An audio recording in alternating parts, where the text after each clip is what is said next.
Hello, everyone. Can we hear me loud and clear? If you can hear me loud and clear, type a one in the chat. If you can hear me loud and clear, type a one in the chat.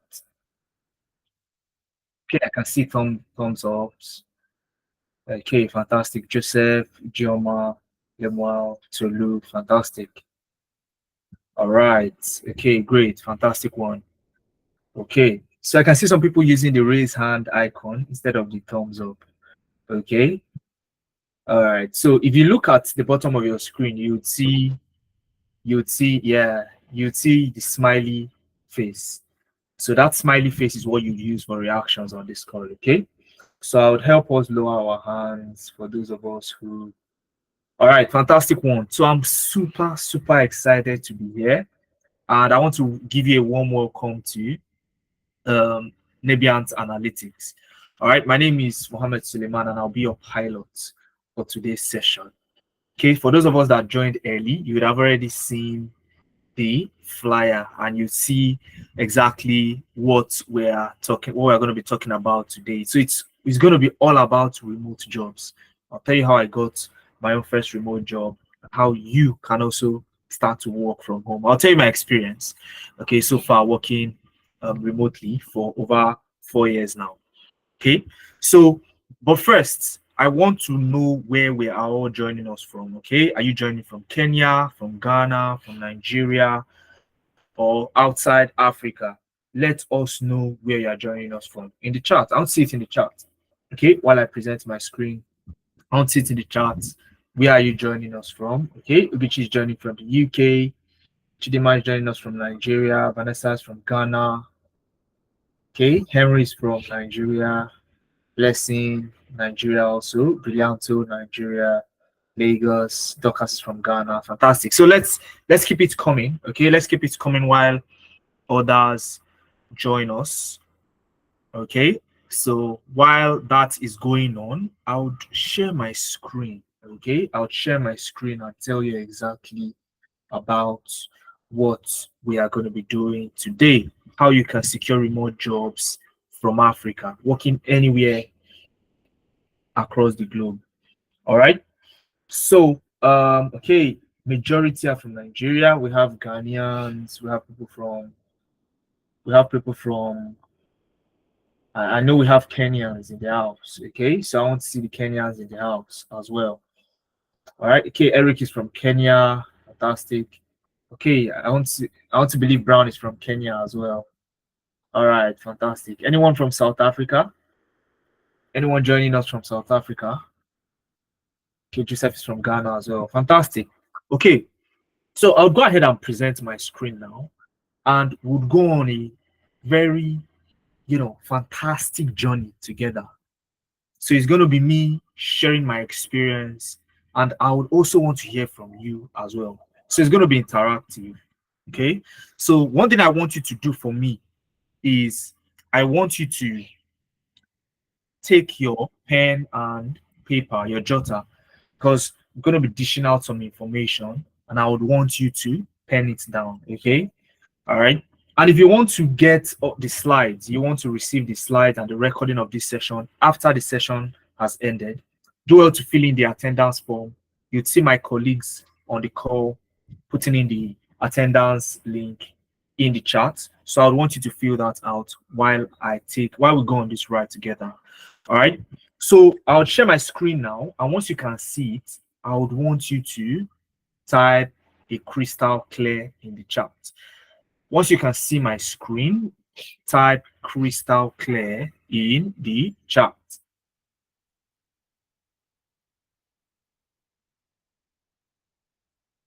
Okay, if you look at the chat now, you'd see the attendance form, okay, posted by Abdul Mumin. So Abdul Mumin, I want you to post it one more time, okay, if not two more times, so that people do not miss out. All right. Okay, crystal clear, fantastic, fantastic. Okay, now guys, today I will be walking you through on how to get remote jobs abroad. Wherever you are located in Africa, Nigeria, Ghana, Sierra Leone, Kenya, South Africa, wherever it is that you're located in Africa. So a majority of us believe that tech is not for Africans, but that is a big blunder. All right. So, but first of all, I also want to know, okay? I also want to know, some of us have seen me, some of us have seen Nebiant Analytics for the first time. So if you are that person, type a 1 in the chat so that I know that you are seeing Nebiant Analytics for the first time, so I can introduce and tell you about Nebiant Analytics. Okay? Okay, Firdaus is seeing Nebiant Analytics for the first time. Okay, Yemi is seeing Nebiant Analytics for the first time. Vanessa, okay, quite a number of us have seen Nebiant Analytics for the first time. Okay, so I'll tell you a bit about what we do and why we even exist. All right, and then would go up from there. Okay, so for the benefit of those who are seeing us for the very first time, okay, Nebiant Analytics is an edtech company. All right, and what we stand for is to make premium tech training accessible to Africans, and this has stemmed from my own experience and the experience of my team members as well. So we came together and we asked ourselves, why shouldn't Africans have access to premium tech training? And there was no reason why Africans shouldn't have. There's no reason why Africans shouldn't have access to premium tech training programs. All right. I've worked with conglomerates like Alfa Romeo. I'll still do an introduction of myself, all right, after this. So I've worked with so many organizations, big organizations globally, and I would find out that I'm either the only black person on the team, or throughout the organization, there are only a handful of black people. And I'm talking of an organization that has close to 2,000 employees. Now imagine being the only black person amongst 2,000 employees. So we want to change that narrative, and that's why we exist. Okay. And as of today, we offer programs in data analytics, data science, and business analysis. And I'll be telling you a bit more about this. Okay. You may not know the differences right now, but don't worry, stick around and you will know more about all these programs. All right. And the way we do it is by employing a never before seen method of teaching. Okay? If you were in our scholarship that held last week, you would know exactly what I'm talking about. Okay, but if not, don't worry, we have sessions happening tomorrow, which I would also want you to join. Okay, so you can witness exactly how it feels like, enrolling for one of our programs. And we not only do this by using, a never before seen method of teaching, which is trying to make things as easy as possible for beginners. So we bear in mind that we have beginners, total newbies who are simply just interested in getting into tech. Okay, no technical background, and we keep that in mind while we do our teaching. And we make use of renowned experts who combine the best of both worlds. And what do I mean? They combine technical expertise in that they've worked in that particular career path. Like myself, I've worked as a data analyst, as a data scientist. And they also combine this with, a very excellent skill in teaching. All right. So you would work with such professionals and they would hold your hands and take you from zero to becoming an advanced tech professional. Okay. You become a tech bro, a tech sis, as the case may be. So let me introduce you to the minds, the great minds behind Nebiant Analytics. Okay, and we have our CEO, Lemuel Yole-Odio. She has close to a decade of experience in this space, and she started her journey at a very young age. All right, her entrepreneurial journey started at a very young age, and she's had the opportunity to serve clients across the globe. Okay, she works as a business analyst, and she's been able to, make a huge impact across the globe. All right, and she's a successful tech sis. So if you want to be like Lemuel, okay, just give me that. I can already see the thumbs up. But if you want to be like Lemuel, just give me the thumbs up. You want to be like you're a lady in here, and you want to be like Lemuel, Fantastic. Okay, great, great. Stick around and you see how myself and Lemuel, got to where we are today. Now, you also have myself, okay? You also have myself, Mohammed Suleiman, and I'm the CEO of Nebiant Analytics. I have close to 7 years of experience in this space, and I've consulted for top organizations like Alfa Romeo. If you don't know Alfa Romeo is one of Italy's largest luxury car brands based in Italy, yeah. And there used to be a sister organization with Ferrari until about 2016 when Ferrari became a standalone car brand themselves.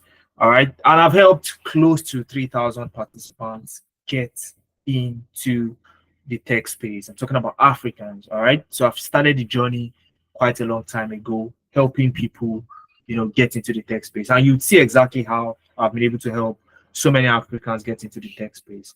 Worth noting, I'm also a LinkedIn top voice, and I also transitioned into tech. So I had my first degree in mechanical engineering, and ever since I've been able to, make the switch into tech full time. All right. So you'd see the attendance form in the chat. If you've not filled it in, fill it out now. Okay, fill it now so that you can get access to the slides I'm using for this session and the recording as well. So when you get the slides, do well to connect with me, connect with Lemuel, and we'll be happy to have you. All right. We'll be happy to have you. Now, we're going to go on a journey today. All right. We're going to go on a journey today. Okay. We'll go on a journey today. And in that journey, we'll cover 4 parts. Okay. We'll go on a 4-step journey. All right. So the first thing we'll look at is I'll tell you how I got the remote job. Okay. And how it's been like for me. Okay. I'm going to share a lot of my own experience, all right, with you guys, and it's going to be interactive, so get ready to answer my questions, to make use of the chats. Okay, all right. So I would also tell you how the demand for tech talent and why you should choose tech today. I'll tell you what those things look like, how is the demand for tech talent, and how okay, Falilat has not seen the attendance sheet. Probably you just joined, but if you scroll up a bit, you'd see the attendance sheet. Don't worry. My team members would post it, and you'd see it starts with, okay, you can see it in the chat now. If you look at the chat right now, you'd see the attendance sheet. So that is the link there. Click on the form link and you'll be able to fill it out. All right. So the second thing I'll take you through is tell you about the demand of tech talent globally. Okay, and how you as an African stand a chance in that pool of opportunities. And I'll give you enough reasons why you should choose tech. Okay, and then we'll go into some websites. So I'll show you practically some of the websites you can apply to remote jobs from Africa. Okay, I'll show you some of the websites you can apply to remote jobs from if you are in Africa. And then finally, I have a special package for those of us who would stick around for the next 1.5 hour through this journey. Okay, a special package just for those that would stick around till the end of this little journey of ours. Okay, are we together, guys? Are we together? Just give me the thumbs up if we are together and you're ready to take this journey with me. Okay, great. So I can see the hands. Great. So I'm super excited as well. All right. So now I said the very first thing that I'll show you is what? How to get a remote job, right? How I got a remote job. I'll tell you about how I got a remote job. But I want to ask you first. I want to ask you first. Why would you ever want a remote job? I'll tell you what my reasons were back then. Okay, but I want to ask you, just in one sentence or in 2 words, Max, do you even want a remote job? And if you want a remote job, why would you want a remote job? You can type it in the chat. Let's make use of the chat. Type it in the chat. Okay, I'm looking at the chat, so I'll be able to see your responses. Okay. Okay, Fredal says yes. I don't want to go out. Okay. So I can travel while working. Fantastic. Okay. That's Lois. Somebody said I don't want to go out. Great. Um, why a remote job? So I was asking why you want a remote job. Okay, for comfortability. Glory went straight to the point. I need money. I need money. Fantastic. Blessing says earning in dollars and spending in naira is awesome in this Tinubu economy. Blessing said it, not me. Okay, but I mean, that is one of the things that you get when you work remotely, right? So you spend in hard, you earn in hard currency and you spend your local currency, and you're just like in another world of your own. Okay, the economy ain't smiling. One needs more than one stream of income. Absolutely. And that's one of the things you get working remotely. You can work multiple jobs. I've worked a maximum of 3 jobs simultaneously. All right. So I can travel while working. Brown says, I want to be free at my own time. Absolutely. For convenience, to multitask, for freedom. Some remote jobs give visa sponsorships. You're correct. Blessing. Eric from Ghana says, I want to work at the comfort of my home without supervision. You are correct. Okay. So now I'll share my experience with you. Okay. Even, how I get to go to the mall at odd hours. And you see what I mean by that.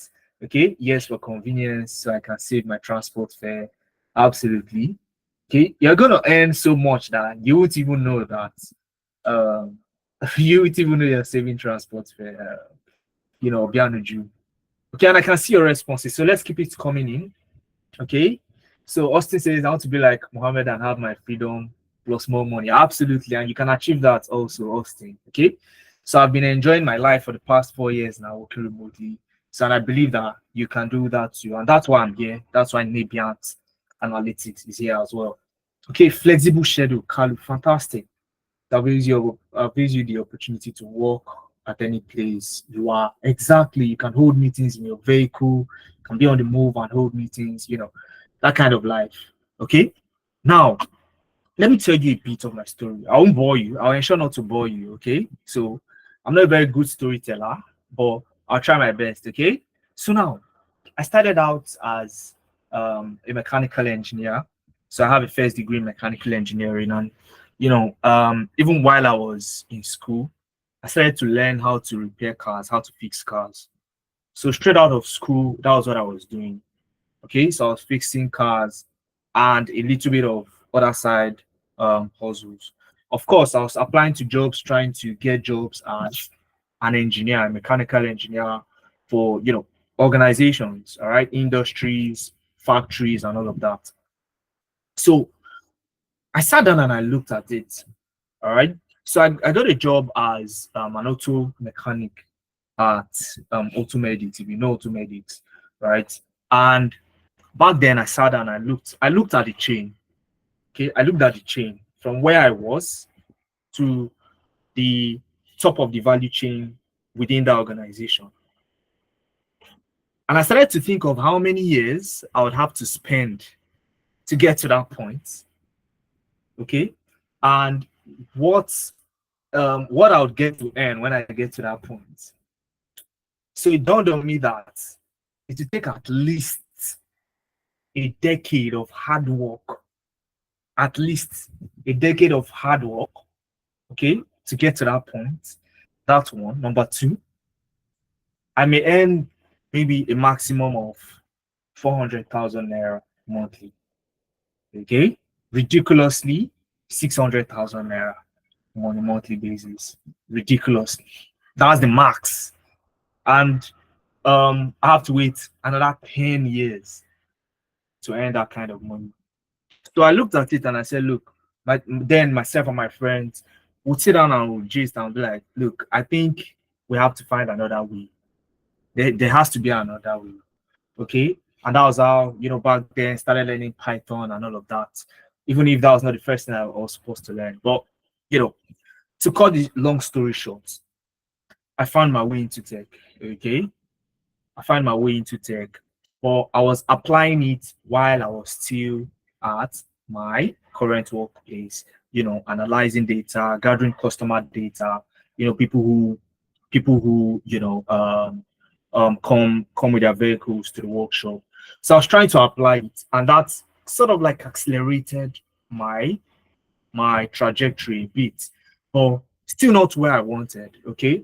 So I wanted something that, just like you guys, okay, I wanted something I could do from the comfort of my home. I don't have to leave my house. You know, I want to be at home and work from home. Okay. I want to be at home and work from home. Right. So I started to, make research and talk to people, and they introduced me to one of my mentors back then, introduced me to a platform where I could get remote jobs. And some of these platforms, I'll be opening them up to you as well. All right.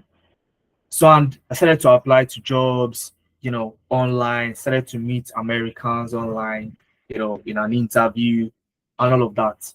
And to my amazement, what they were willing to offer was way more than what I was even reluctant to ask for. Let me share you one experience. So I was applying for I applied for a job. It was a database management job. So I do a lot of contract jobs. So this was one of the contract jobs I applied to very early in my career. So and back then, right, I applied to this job, and they needed someone who has skills in. Of course, before you can get a remote tech job, you have to have the skills, right? So I had the skills already, and they were looking for me practically. So it got to a point, and then they asked me, um, do I have any questions for them? And I said that, oh, what's the budget for this role? What's the remuneration for this role? And in my mind, I was going to be happy with $20 per hour. Guys, who can do the math? $20 per hour. How much is it in a month? Who can do the math very quickly? I don't want to be the one to do the math, okay? Who can do the math very quickly? $20 per hour um per month, okay? How much would that be monthly in dollars? Who can do the math very quickly? That was what I was going to be happy with, okay? So do the math. Is anybody doing the math for me? Anyone?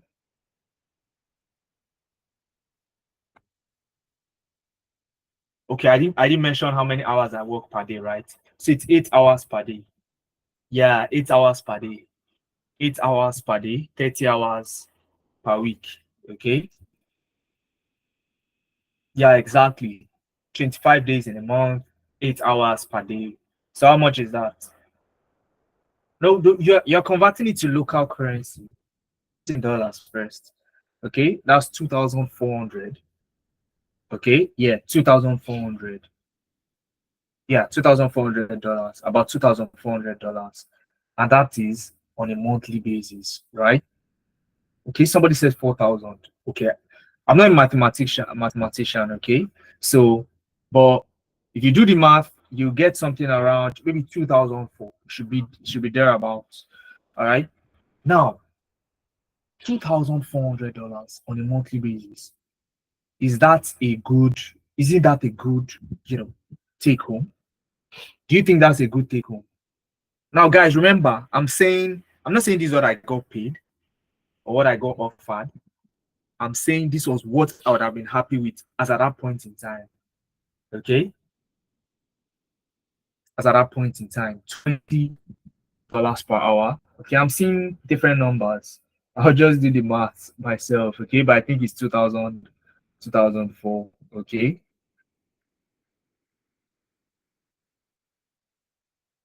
Okay, 4,000. All right, $4,000. All right, $4,000.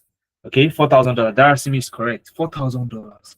Now, this was what they were offering me as at that point in time. So it was per hour. So I never ever did the calculation monthly because they were not paying monthly. They were paying weekly. All right. They were paying me weekly. So there was always cash in my hand. Now, when I asked them the question, I was expecting, around $20 per hour, and they said $40 per hour. And they were asking me if I was okay with it. $40 per hour. I was on that contract for about 4 months. 4 months. At the end of that 4 months, I had earned some other people's yearly salary in multiple folds. Okay, as at that point in time. So this was the opportunity that I was open to, and I did it from home. I did it from home, set up my account, got the hard currency, and you can imagine how that ride was. And I had the opportunity to now do multiple jobs. So I could be on multiple contracts at any point in time. So I had done 3 simultaneously at some point on different platforms, and I'll be showing you some of them today. All right. And ever since, and this was about year 2020. So the COVID-19 even accelerated the whole thing.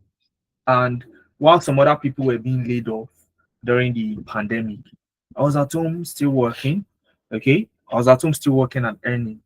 So, and the beauty of it again, guys, is that as an African, and don't worry, I have slides where I'll talk about some of these things. As an African, there is a strategy. Okay. Remind me about this. I'll say it towards the end of the class. So ensure you don't leave. You want to hear one trick. Okay, you want to get one very salient information from me today. You must stay to the end of the class. So remind me that there is an info I said I will share about international recruiters, specifically for Africans. So I'll share that with you so that you see exactly how the tech world works. Okay. So, and that year 2020 was like the turning point, working from home. And ever since I have never been to the office. Okay. I've had to go out on some occasions to meet, some of my remote teams here in Nigeria.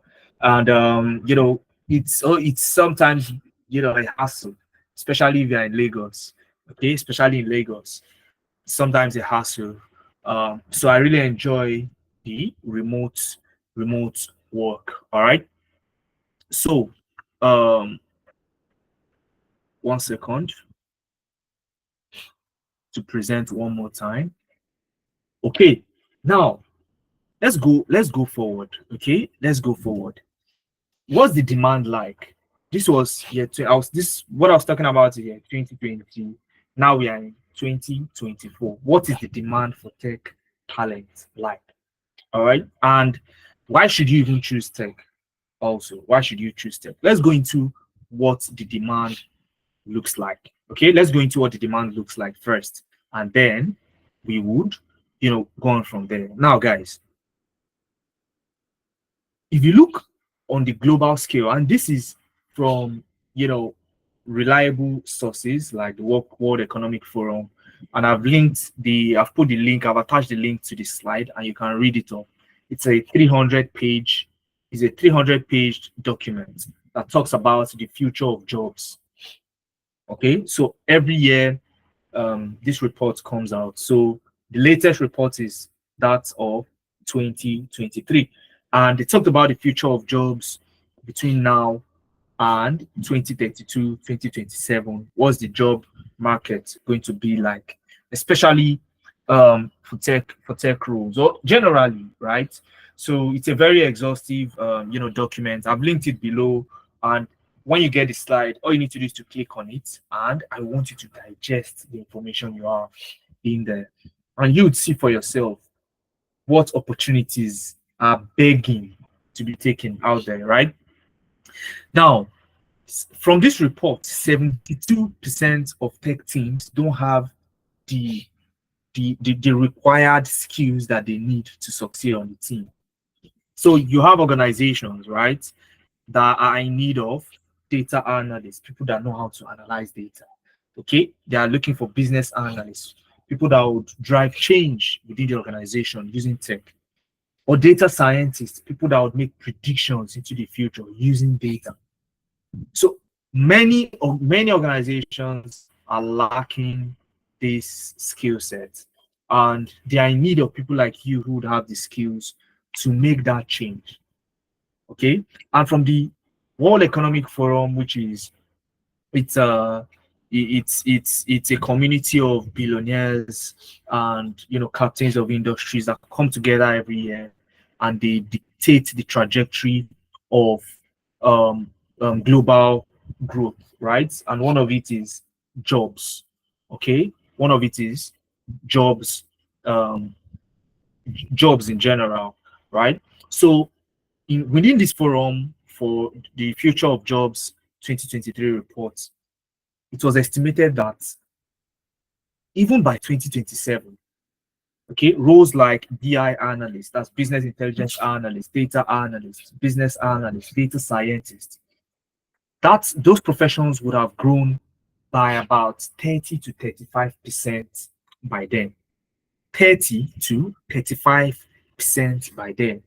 And even as at now, there is still, a shortage of of those professionals in the space. All right. So by 2027, you still have a strong demand for this. I was speaking with somebody recently, and the person said, "Oh, I recently completed a training in care," and I was like, "What do you mean care?" All right. So apparently, he's planning to relocate. Okay, the person was planning to relocate, and the person was training registered to train on how to take care of, the elderly people. And I'm like, you don't have to do that. Okay. Rather than doing that, get a tech skill, relocate, and you compete for the best jobs out there. Okay. Compete for the best jobs out there. So you don't have to do the menial jobs if you're looking to relocate. All right. So, and it's very easy because you have the demand already. Okay, you have the demand already. Somebody spoke about sponsorship jobs. I've helped a couple of people get sponsorship jobs in the UK especially, right? So, and it all boils down to you having the correct skill set. Do you have a tech skill, okay, that is high in demand, that you can offer these organizations? All right, that will be the question that you would have to answer. Okay, now, all right, now let's go to the next thing that we have in line. Guys, are we together? Are we together? Are we together? Are we together? Are we noting some things down at the moment? Great. Now, I asked you guys that, why do you want to work remotely? Okay, why do you want to work remotely? And you know, I won't overflog this particular slide because you guys have already said it. All right. Some people said work-life balance, but I'll give you some of the reasons why you should actually choose tech. You want to work remotely. That is your best chance at a work-life balance. Let me share a story of myself with you. And again, don't forget, if you're just joining us, fill out the attendance form so that you gain access to my slides and the recording of today's session. Okay. So if you look at the chat now, you see the link. All you need to do is to click on that link and you fill it out. Okay, Queen, yes. So Queen, you need to fill out the attendance form so that we have you, so that you can get the so you can get access to the materials for today's session. Okay. So as I was saying, let's talk a bit about work-life balance, and I'll share you my own experience. So the days I love to go to the mall, okay, are Mondays. I love to go to the mall on Mondays. All right. So I'll go on a Monday morning, and I'm usually the only person, okay, in the mall. Like, as if I have the entire mall to myself. And that's because I work remotely. So after my Monday stand-up meeting, set the tone for the week. All I need to do is, I can now step out. Especially if I worked during the weekend, right? So, and even if I didn't work during the weekend, okay, weekends are usually very rowdy at the mall. So I prefer when it's a bit quiet. When I'm in the mall, there was this particular employee, the employee of one of the malls I went to, was asking me that, I want to ask that I see Nabiant Analytics on your shirt. Is that like a company? What is it? And I told person about what I do and what we do at Nabiant Analytics. Okay, yeah. So now also told the person that I work remotely, and that's why I'm able to balance, work with life. So you have this flexibility, okay? And there are opportunities out there. Like I said, on an average, there's going to be a 30% growth in tech, a 30% growth in tech up until 2032. All right. So a lot of people think, oh, tech is already saturated. I'm not going to get a job. Every day there are tons of jobs, and I'll show you. Okay, don't worry.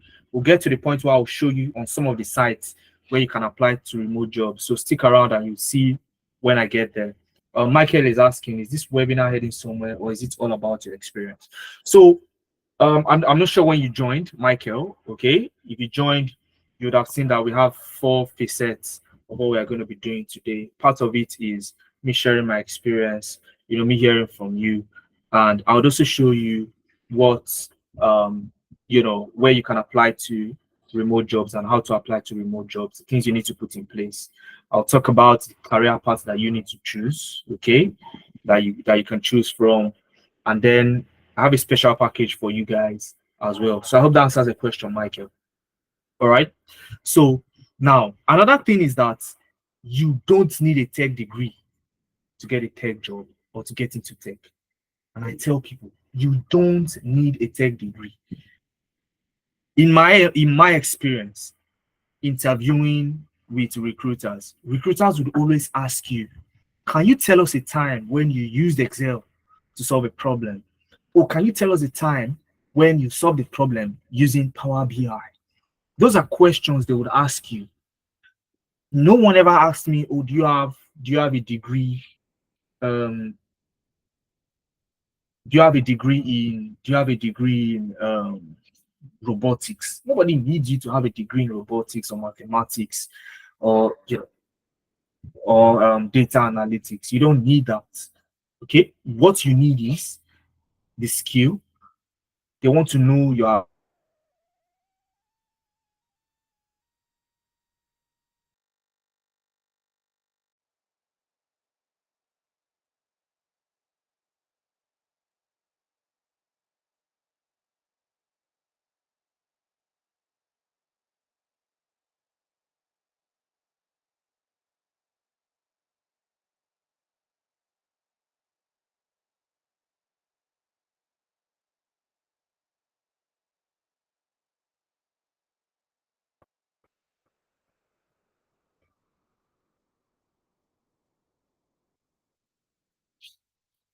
All right. There was a tiny glitch there, but I want to believe we can all hear me now.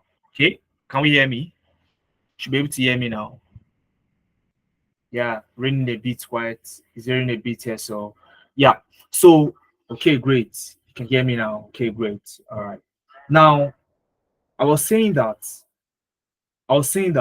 you also are open to you know very attractive remuneration, right? Salaries, benefits, and all that.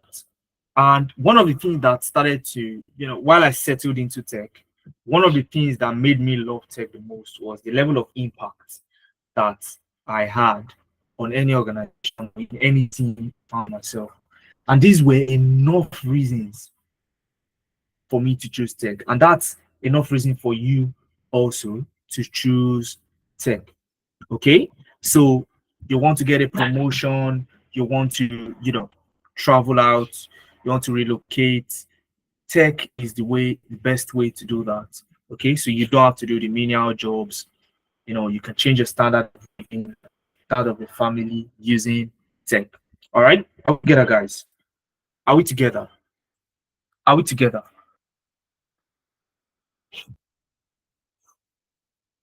Are we together? Fantastic one, guys. Now, I talked about some of the sites that you could apply to remote jobs on. Some of the sites that you could apply to remote jobs on. And I'll show you some of them, okay? I'll show you some of them. All right, I'll show you some of them. Okay, I'll show you some of them. And the very first one I would love to show you is you can see on my screen. I have LinkedIn, remote.co, Glassdoor, Upwork, Indeed. There are tons of them. Okay, there are tons of them. You have Wellfound, you have Crossover. There are so many of them where you can get remote jobs working from the comfort of your home. A lot of people overlook LinkedIn, and that's like the fundamental place where you start with when it comes to looking for remote jobs. And there are some other things as well, okay, that you can use to land yourself a remote job. Are you with me? Are you ready now? I'm going to show you how to apply to remote jobs on LinkedIn. So this is LinkedIn. Okay, this is my LinkedIn. This is my LinkedIn profile. Okay, so this is my LinkedIn profile. All right, this is my LinkedIn profile, and I would walk you through on how to search for a remote job. Okay, are we together? Are we together, guys? Are we together? Are you ready?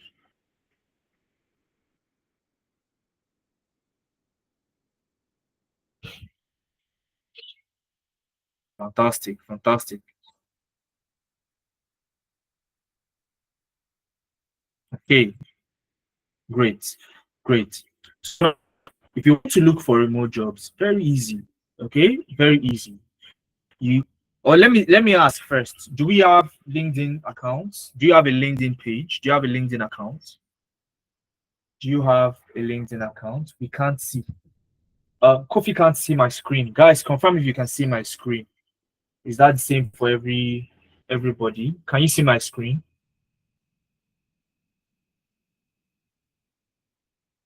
Okay, we can. Okay, thank you very much. Kofi, you may want to check your. Okay, I can't. Okay, quite a number of people can see my screen. Okay, quite a number of people can see my screen. So I'll just share one more time. I'll share again. I'll share one more time. I'll share one more time. Okay, I'll share one more time so that you. I'll share one more time. Okay, so one moment. So can you see my screen now? Can you see my screen now? Can you see my screen now?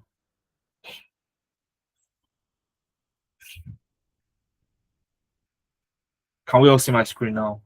Okay. So, okay, some people don't have a LinkedIn account. Some have a LinkedIn account. Okay, don't worry. Even if you don't have a LinkedIn account, that's why we exist. Okay, so that's why we exist. All right, at Nebians Analytics. Don't worry. We'll help you build one. Okay, we'll help you build one. So now, you want to look for a job, a remote job, okay, from Africa. What you need to do is you see this icon that says jobs. Okay, you see this icon that says jobs. Okay, you see this icon that says jobs. All right, it says jobs. So I'll click on jobs. Okay, I'll click on jobs. All right, I'll click on jobs. Okay, I'll click on jobs. Okay, I'll click on jobs. Are we together, guys?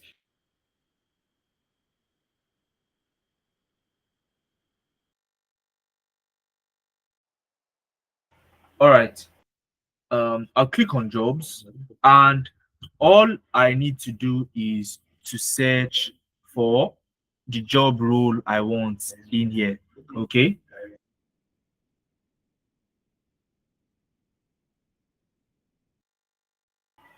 Right. So now all I need to do is I click here in this search box and I can search. You can see my previous searches, right? Okay. You can see my previous searches. And all I need to do is to search for, I can search for data scientist, data analyst, or business analyst, right? So let me search for data. Let's start with data analyst. Okay, data analyst. So I type in data analyst and then I hit enter. Okay, I type in data analyst and then I hit enter. Now, guys, the jobs you see on my screen, if you look very closely, they are all remote. They are all remote jobs. And that's because I had previously filtered. Okay, how did I filter? if you look at this button here, what can you see here, guys? Can you see what I have here? Can you see what I have here, guys? Can we all see what I have here? Remote. So yours may be currently yours may be on site or hybrid. Hybrid is a combination of remote and on site. Okay, but I set mine to remote. Okay, set it to remote. Okay, so and click on 42 show 42 results, and you can see all the remote roles. Joseph says, no, I'm not seeing your screen. So Joseph, what you want to do is, okay, is it possible to zoom your screen? So let me try to zoom it in, or let's do it this way. Okay. All right, so is it better now? Is it better now? Is it better? Okay, okay, great. So Joseph, if you can't see my screen, you want to, drop off the call and join back and see if it's better. Okay. Now you'd see that these jobs are remote roles, right? Remote roles. You have senior data analyst remote, data analyst remote Indonesia, data scraping / data analyst. Okay, so let's look at one of them. Okay, let's look at one of them. So I'll click on this data scraping / data analyst, and you'd see this was posted 1 day ago, remote, and you'd notice they have over 100 applicants. Can you see that? Over 100 applicants. Now, when you see over 100 applicants, you may be thinking, wow, so you're going to be the 101st person to apply to this job. No, that's not how it works. So what LinkedIn does is, even if you don't apply to the job, mere clicking on the job, they may count you as having applied. Okay, so they may count you as an applicant. So for the fact that I've clicked on this job now, they may now factor me into the numbers. Okay, so usually the number of actual applicants on this role would be way lesser than 100. Okay, are we together, guys? Are we together? Are we together? Great. So exactly. Now let's look at what they are looking for. So job description: we're an investment firm tracking 2K crypto startups, sector, this and that, qualifications. Okay, so 9 skills on your profile. So this is specific to my own profile. Okay, so that's specific to my own profile. But if you look at what they do, they said we need a data analyst to monitor the data pipeline and classify events, announcements according to specific criteria, which we can train you on. So they are even willing to train the person on this job. Okay, let me look for the skill sets that they need. Okay, they didn't put for this one. Okay, let's look at this other one. So let's look at this. Okay, so this is 3 days ago, posted 3 days ago, 0 applicants, and you can see they set it at entry level, right? So what are they looking for? You see about the company, the opportunity. So as a data analyst, you'll be part of the data and BI team. BI simply means business intelligence team, and you'll have a pivotal role in the overall performance marketing initiatives. And this is one of the things I talked about in when you get into tech, right? You have the opportunity straight away to start making impact. Okay, you start making impact straight off the bat. You start making impact straight off the bat. So now, what are they looking for? Handling ad hoc data requests for marketing needs. Okay, serving strategic advisors, with cross-functional teams, meaning you would work with different departments, right? You could work with marketing today. Yes, you are mainly working with marketing, but you may have to work with, other departments like supply chain and all of that. Okay, you do A/B testing. You want to collaborate with business stakeholders to develop data-driven strategies and all of that. Okay, conducting comprehensive data analysis and leveraging advanced statistical method analytical tools to uncover actionable insights.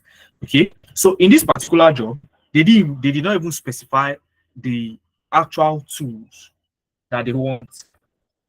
What they need is somebody who has the data analytics skills. All right. So they are not on which which visualization tool, for example, like Microsoft Power BI or Tableau or Looker Studio, as the case may be. Okay, so we've looked at data analyst. Let's look at business analyst also. Okay, business analyst, okay. And if you're wondering what's the difference between a data analyst and a business analyst, okay, don't worry. Today I would walk you through on that. Okay, I would walk you through on that. Okay, I would walk you through what the differences are and the similarities so that you know which one is best for you. Okay, so let's just look at this one. Okay, so let's look at this. All right, let's look at this together. Now, guys, this is about the company. So I'll go to the role.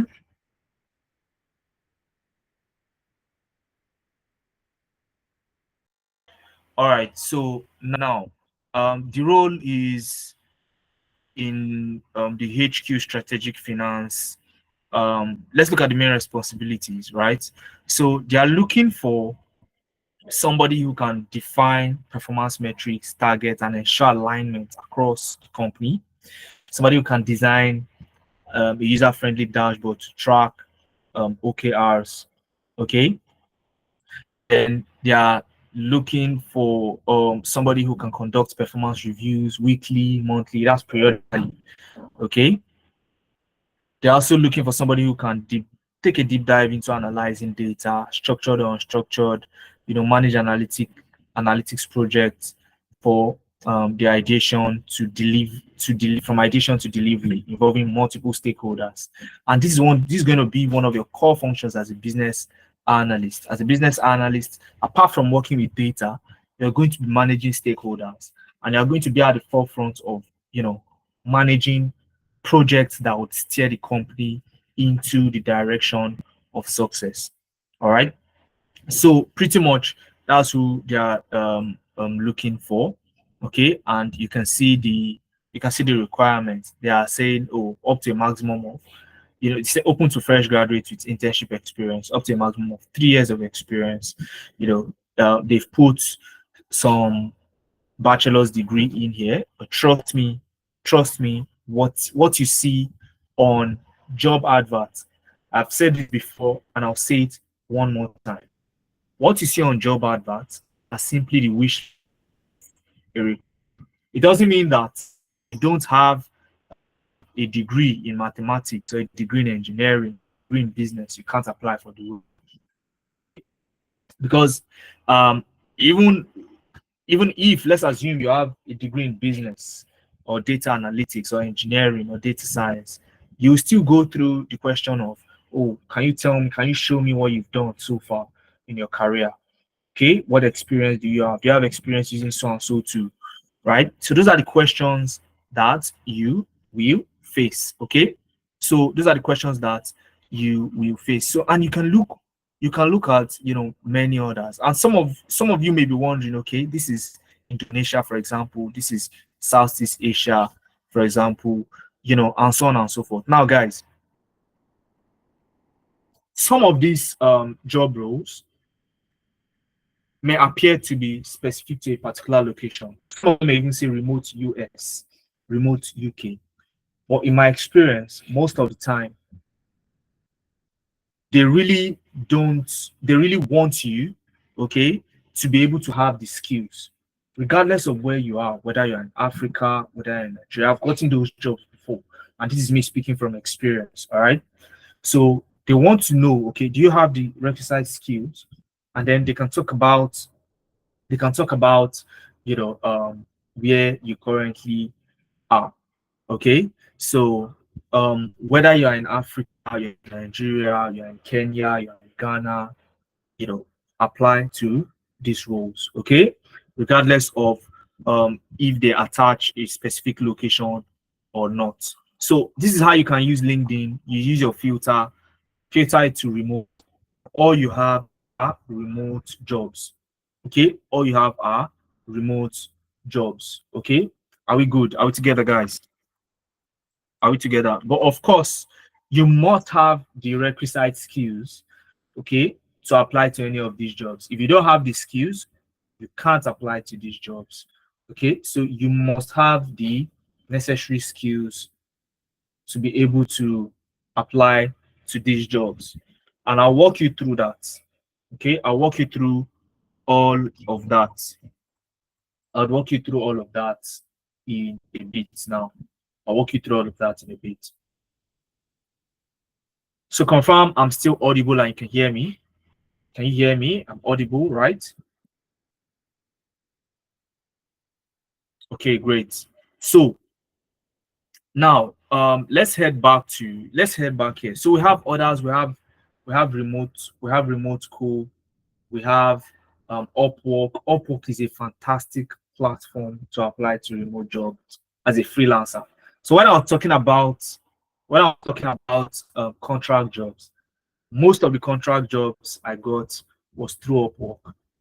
Okay, was through Upwork. So Upwork is a platform where you can apply to tech jobs as a freelancer. Okay, you can apply as a freelancer. So you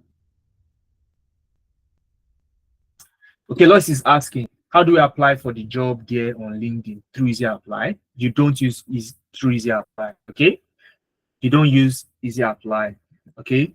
You either reach out through their website, okay, or the one who posted the job on LinkedIn, right? Or the one who posted the job on LinkedIn. But just to show you the opportunities out there at the moment, okay? That was why, I took you through that particular platform. So you also have Glassdoor, okay? And I would love to show you what Glassdoor look like. All right, let me see if I can pull up Glassdoor, okay? What's wrong with Easy Apply? Now, everything is wrong with Easy Apply, okay? Everything is wrong with Easy Apply, okay? That's not what we are going to today, but I'll give you a bit, just a sneak peek why you should not use Easy Apply.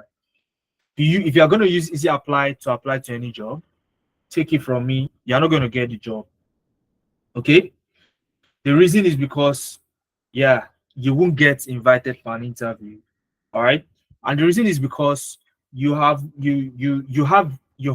CV there already. You have a CV you uploaded to LinkedIn. If you are going to use Easy Apply, so that's the CV it's going to send to the recruiter.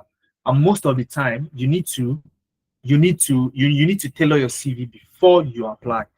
So if you're going to use Easy Apply, then it means you are not tailoring your CV, and it means you're not going to be invited for an interview, and you know the rest. So don't use Easy Apply. Rather, go to the company website, look for the job also, and apply there, or send a message to the one who posted the job or one of their employees. You can research them on LinkedIn. You see their employees. You can send them a code email or an email. So yeah, that's how to do it. Okay, so let me pull up Glassdoor.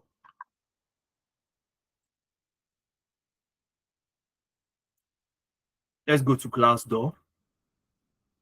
Okay, glassdoor.com. So apart from platform, I can apply for remote jobs. So that's what we're going through. Okay, LinkedIn, Glassdoor. There are so many of them. Okay, there are so many of them. And one thing I use Glassdoor to do is when I want to research the salary range. If I want to research the salary range for a job, so take for example, you are invited for an interview. Okay, you've been invited for an interview, and you want to know the salary range of that. You want to know the salary range of the. Let's see. Let me see if I can skip that. aspect. So you want to know the salary range of that particular job so that when the recruiter asks you that, okay, what's your salary expectation? You know, you can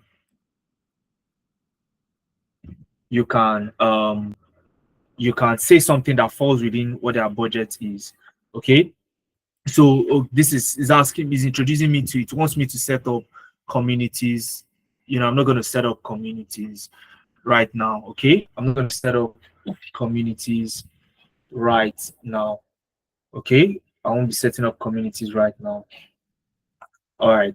So let me just show you another one, which is remote co. Remote co. All right. Remote.co. Let's go to remote co. Let's see what it looks like. Okay. So when you go to remote co, you know, straight up, you can see find remote jobs. Okay. So I'll just click on find remote jobs. Okay. Find remote jobs. Once you click on find remote jobs, you know, all you need to do is to type in the career path that interests you. Okay. Data analyst, or let's say data scientist. Okay. Data scientist. All right. Data scientist. Okay. Data scientist. So it's loading up the results. Okay. So you can see a lot of data scientist roles as well. Okay. 2 days ago. This one was posted 2 days ago. All right. Let's click it and see what they're asking for.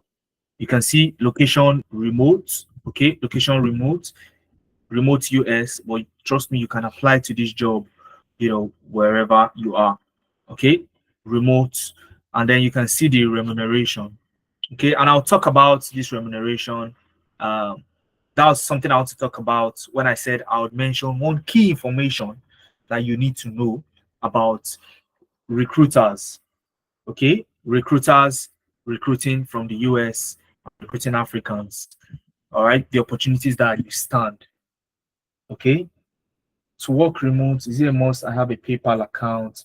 All of those things will be sorted out. They are the easiest part of it. What you should worry about now is not the PayPal account.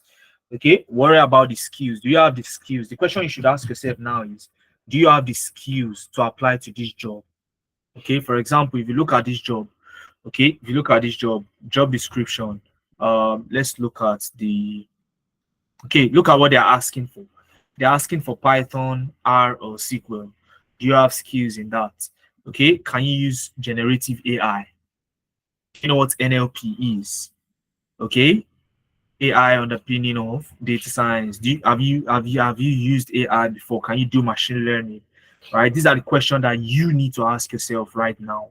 Okay, PayPal account to collect your dollar is one of the least problems that you would have working remotely. Okay, there are so many ways that you can there are so many ways. So Elijah Kofi is asking a question. Don't worry, I know you have questions. All right, so note your questions down. I'll try my best to answer them. Okay, but we still have some things to do today. So let me take you through them. So you can write, if I don't answer a question right now, write it down so that you can ask it at the end of today's session. Okay, so let's continue. You can see the skill set they are asking. All right, and you can see what they are offering.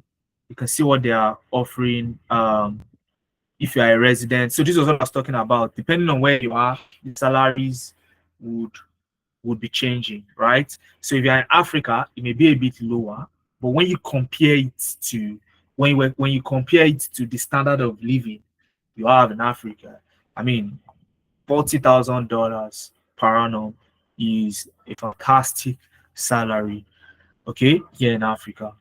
All right. So now, that is a bit of remote co. Okay, that's a bit of, you know, remote co. Okay, and you can see I could simply click on here to apply to the role. Okay, I could click there to apply to the role. I'd love to show you every one of them, including Upwork. Okay, including Upwork. But let's make progress. Let's make a bit of progress because again, the question is for now for you. The question is Do you have the skills? So I want to ask you now. I want to ask you this question, and I want a yes or no. Do you have the skills to apply to these jobs? If I had to tell you that, okay, today I'll take you through on how to apply to these jobs practically. Do you have the skills necessary to apply to these jobs? Do you have the skills right now to apply to these jobs? Exactly. And that's the very first thing. Okay. That's the very first thing. So they say luck is luck is where skills opportunity. Have the skill about is how do you get those skills? Okay. And let me tell you, there's a lot you learn today. Okay, there's a lot you learn today. So the big question for you now is which career path? I've talked about 3 career paths so far: data analyst, business analyst, and data scientist. So the question for you is which career path is right for you?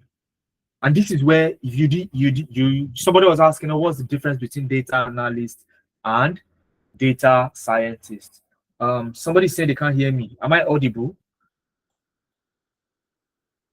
If I'm audible, just type a yes in the chat so that Richmond knows that they are the only one that can't hear me.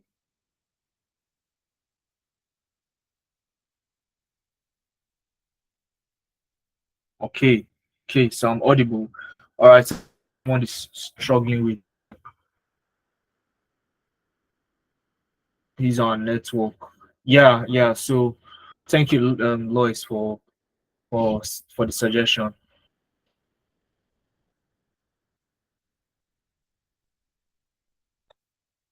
Okay. Okay, fantastic. I can hear you very well. All right. Great. So the question is, what tech career path is right for you? Okay, and today we'll be looking at 3 career paths.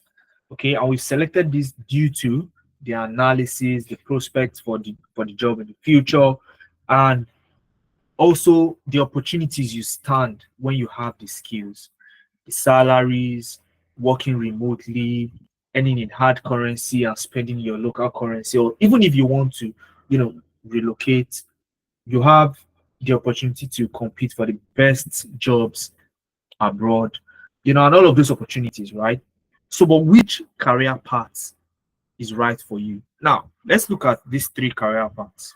You have data analytics, data science, and business analysis. Okay, and I'll take them one after the other. So, guys, you've asked the question. If you've asked the question, what's the difference between data analyst and data scientist? Or what's the difference between data analyst and business analyst? This is where you get that answer. Okay, this is where you get the answer. All right, so I'll use practical examples to give you the answer. Okay, so first let's look at data analytics. Okay, so now a data analyst, right? Or let's start this way. In the world of analytics, guys, in the world of analytics, okay, in the world of analytics, you have 4 types of analytics. Okay, you have the descriptive, the diagnostic, the predictive, and the prescriptive analytics. You have 4 types of analytics. Okay, the descriptive, the diagnostic, the predictive, and prescriptive. Now, the data analyst focuses on descriptive and diagnostic analytics. All right. The data analyst focuses on the descriptive and diagnostic analytics. Are you with me, guys? So what does this mean? Now it means the job of the analyst is to go in the organization, okay, and because of the data the organization has been able to gather, the data analyst can now describe what has happened. Take for example, okay, all right, you joined, we are in the month of July, right? We are in the month of July, right? We are in the month of July, correct? We are currently in the month of July. So take for example, you've been working with an organization from the month of January. Okay, let's say the organization sells electronics. Are you with me, guys? Are you with me? The room is a bit quiet. Are you with me so that I drive this point home? Okay, great. So now you are a data analyst and you work with a firm that sells electronic products. The KPIs you want to look at, and when I say KPIs, I mean key performance indicators. Those are the things that you want to track when you are selling. Okay. Now, you one of the KPIs you're looking at is revenue, revenue, revenue, meaning the amount of money that enters into the organization after they make sale. To look at to look at this from January, you have February, you have March, you have April, you have May. Oh, you have June also, June before July. So this is the data that you have currently. You have the amount sold in January, you have amount sold in February, March, April, May, and July.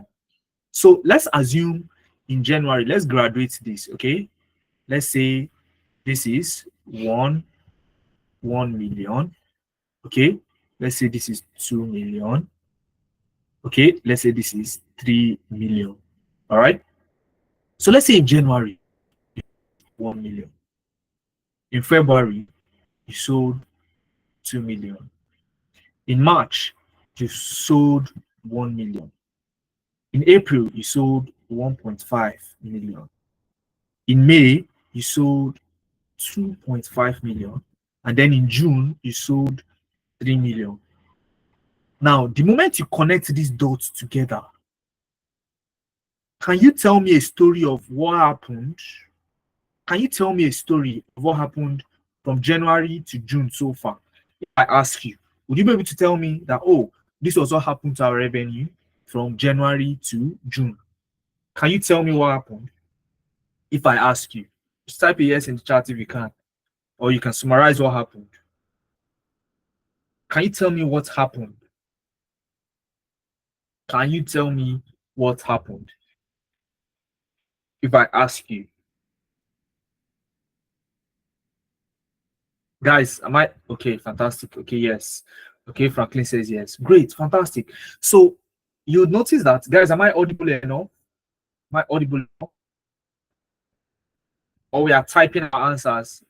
Are we typing our answers? Okay, I can see yeses in the chat now. Okay, great.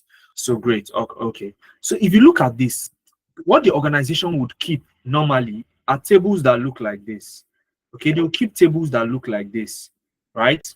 You have the product name, okay, you have the price, you have the total quantity sold, and then you have the revenue, okay, all stored in this.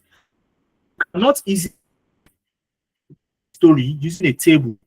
So you as the data analyst would convert this table to a chart like this, and you display it in a presentation. Okay, fantastic. I can see some people, describing what has happened. Eric says there has been an upward trend in the graph despite a down surge in March period. Fantastic. Ikechika says the revenue that went up in January started dropping from February, but raises up again in June. Absolutely. So you can see that there was an improvement from January to February, okay, but there was a downtime again. They experienced a downtime in March. So, but from March till the month of June, there's been an upward trend. Okay, so meaning that there's been an improvement in revenue so far. So I have new customers or what have you. All right. So you turn data from table like this to charts, and this chart helps you to tell a clearer story to the people, whether they are technical or non-technical. This is your job. And when you do this, that is what you call descriptive analytics. Descriptive analytics, because you are describing what happened in the data. You are describing what happened in the data. Now, the moment you now single out March, I want to know why March was, why was was there a downward trend? Okay, revenue down. Let's say revenue down. Why was there a revenue down in March? Now, the moment you start asking the question why, and you want to isolate March to dig deeper into March to get answers to why there was a dip, okay, then that is what you call diagnostic analytics. Diagnostic analytics. You want to answer the question why. Are we together, guys? You want to answer why did it happen? Why did it happen? So, two things you are doing as a data analyst, okay? You are describing what happened, and you are also getting ready to answer why those things happen. Are you with me now, guys? Are you with me? Are we together? Especially those that ask, oh, what's the difference between data analyst and data scientist? Are we together, guys?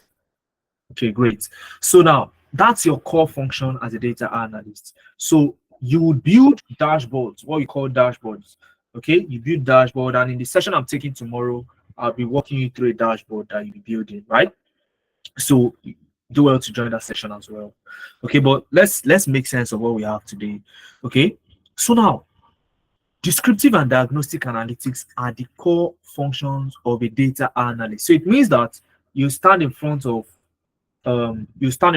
people to showcase charts like this, and you must be ready to also find answer to the questions through analysis, of course, why certain things happen. So somebody said, kindly explain diagnostic analytics again.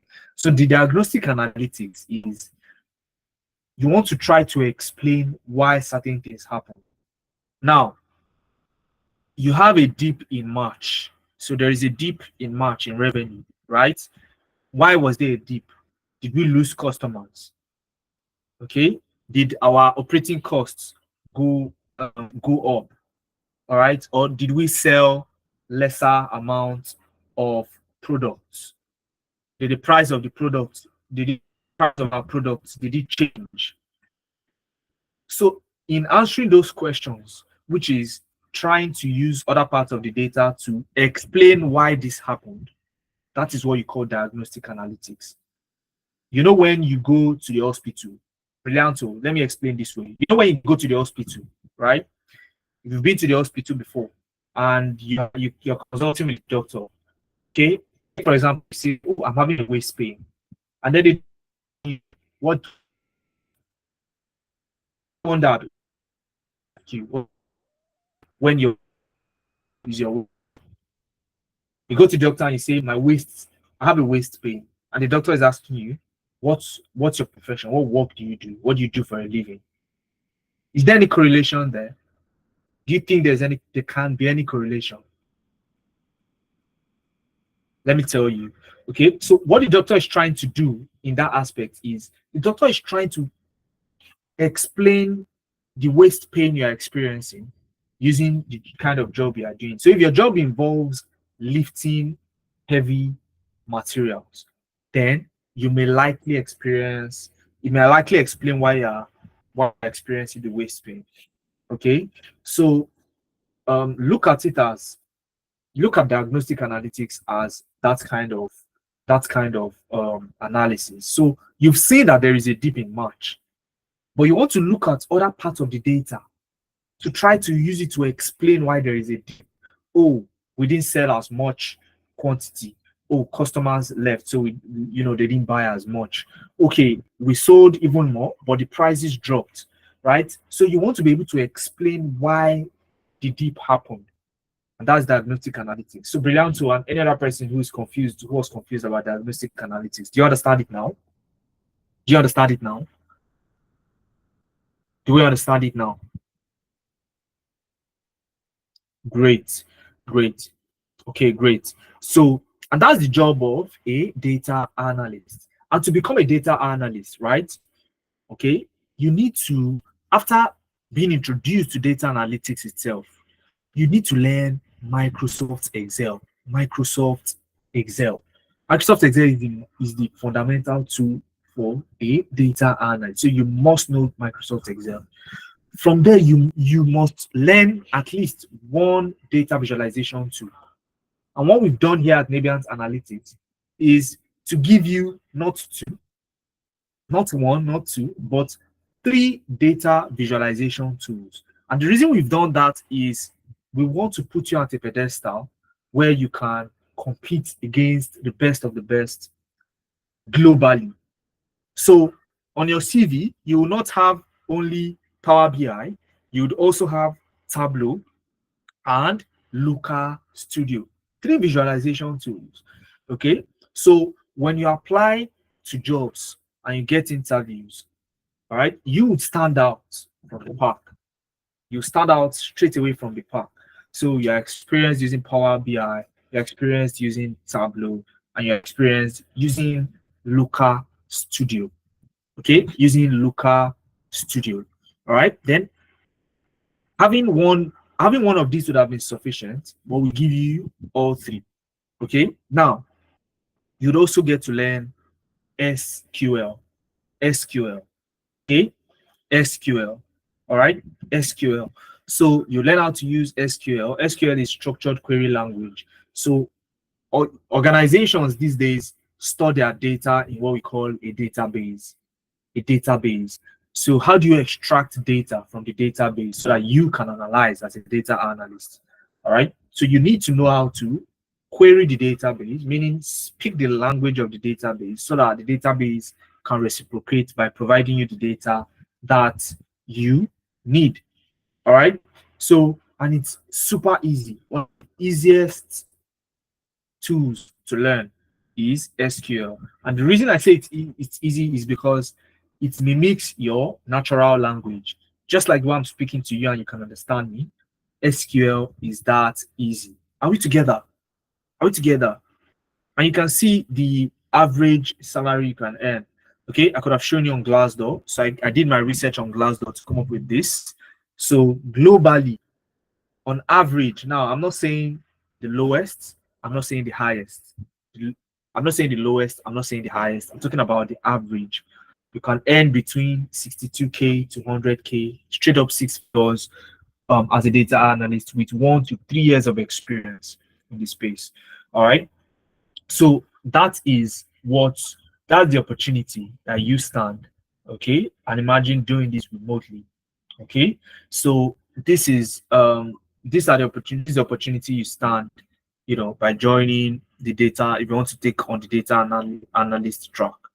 Okay, now let's look at data science. Okay, let's look at data science. Now, remember I talked about 4 types of analytics. I remember I said descriptive, diagnostic, and then I mentioned 2 others. Who can remember what I mentioned? Who can remind me? What did I say the other 2 are? I mentioned descriptive, diagnostic, and I said those are the core functions of a data analyst, right? Okay, there were other 2 that I did not talk about: predictive and prescriptive. Okay, predictive analytics and prescriptive. Thank you very much. You guys are with me. Great. So the predictive prescriptive analytics, that's usually the purview of the data scientist. So if you say you want to become a data scientist, then what you are simply saying is that you want to be that professional that would help your organization make predictions. You remember I showed a chart that looks like this, where we said January, February, March, April, May, June. Do you remember? We did something like this just moments ago.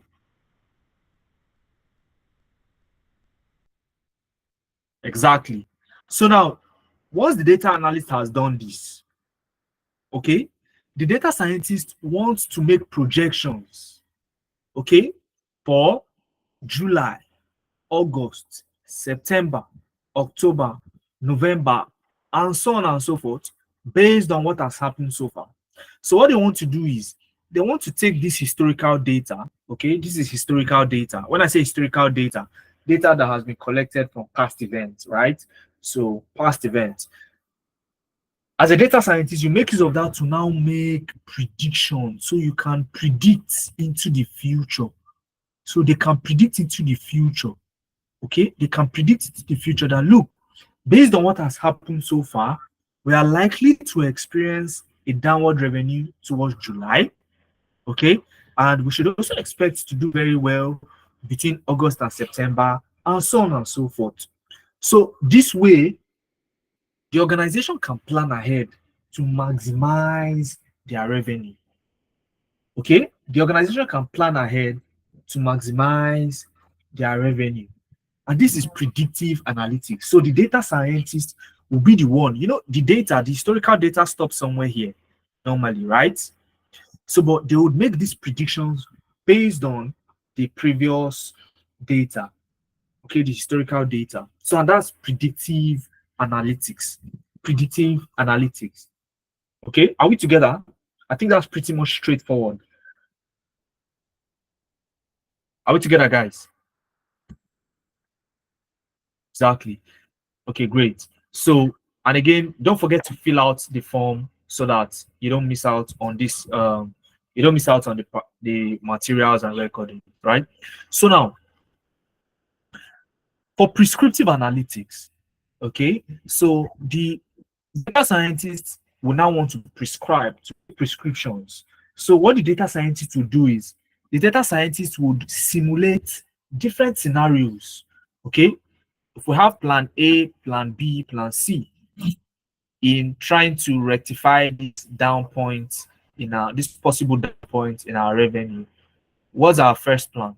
Our first plan was to look at what happened in the month of March and see how we can stop that from ever happening. So they will now change what you have here so that if we, let's assume the problem that happened here was, oh, customers did not really patronize us in the month of March, so our revenue dropped. Nothing happened to the price of the commodities, nothing else. Just customers were not patronizing us, and then we experienced the downward drop. So what if the customers patronized us? What if the customers patronize us? So if the customers patronize us, where would we have been? Oh, we might have been here. So they will start to use that to, see how it affects the prediction. And that way they are able to prescribe that, okay, I think we need to double down on our marketing to get more customers. Or we analyze why are customers leaving? That's a problem on its own. Okay, why are customers leaving? We have some, loyal wholesalers who are patronizing our electronics. Why are they leaving? So you need to start to answer those questions. Yeah. So, and that is what prescriptive analytics means. So the goal is you want to try out different scenarios to see which one works best. And based on that, you prescribe. Just like how your doctor gives you medications at the end of the day. Okay. So after they've done their diagnosis and all of that, they give you a prescription. All right. So that's sort of what a data scientist does as well. Okay. And to do that, you have to not only understand what data science is all about, but you need to learn Excel, how to use Excel for predictive analytics, how to use Excel for predictive analytics. Then you also get to learn statistics for data science. And I know when I say statistics, some people will say, oh, what do you mean statistics? I don't have a degree in maths. How can I possibly understand statistics? Well, good news is you are not learning statistics as it is taught in the four walls of the university. All right. You are learning it in a way that you are putting it into perspective. You're doing practicals, real world projects, right? And you're doing this under the guidance of an experienced data scientist like myself and some of my team members who you get to meet as well. Okay, so now things like mean, median, mode, what do they mean? How are they relevant in your data? How do they affect your data? Oh, if the mean is greater than mode, what does that mean for data? Right? How does that even drive marketing? So it's always tied to a real scenario, right? A real scenario, and not just you learning a bunch of formulas and all of that. You're not going to deal with any formulas here. You're dealing with practical scenarios. You see, you know what mean is? Average.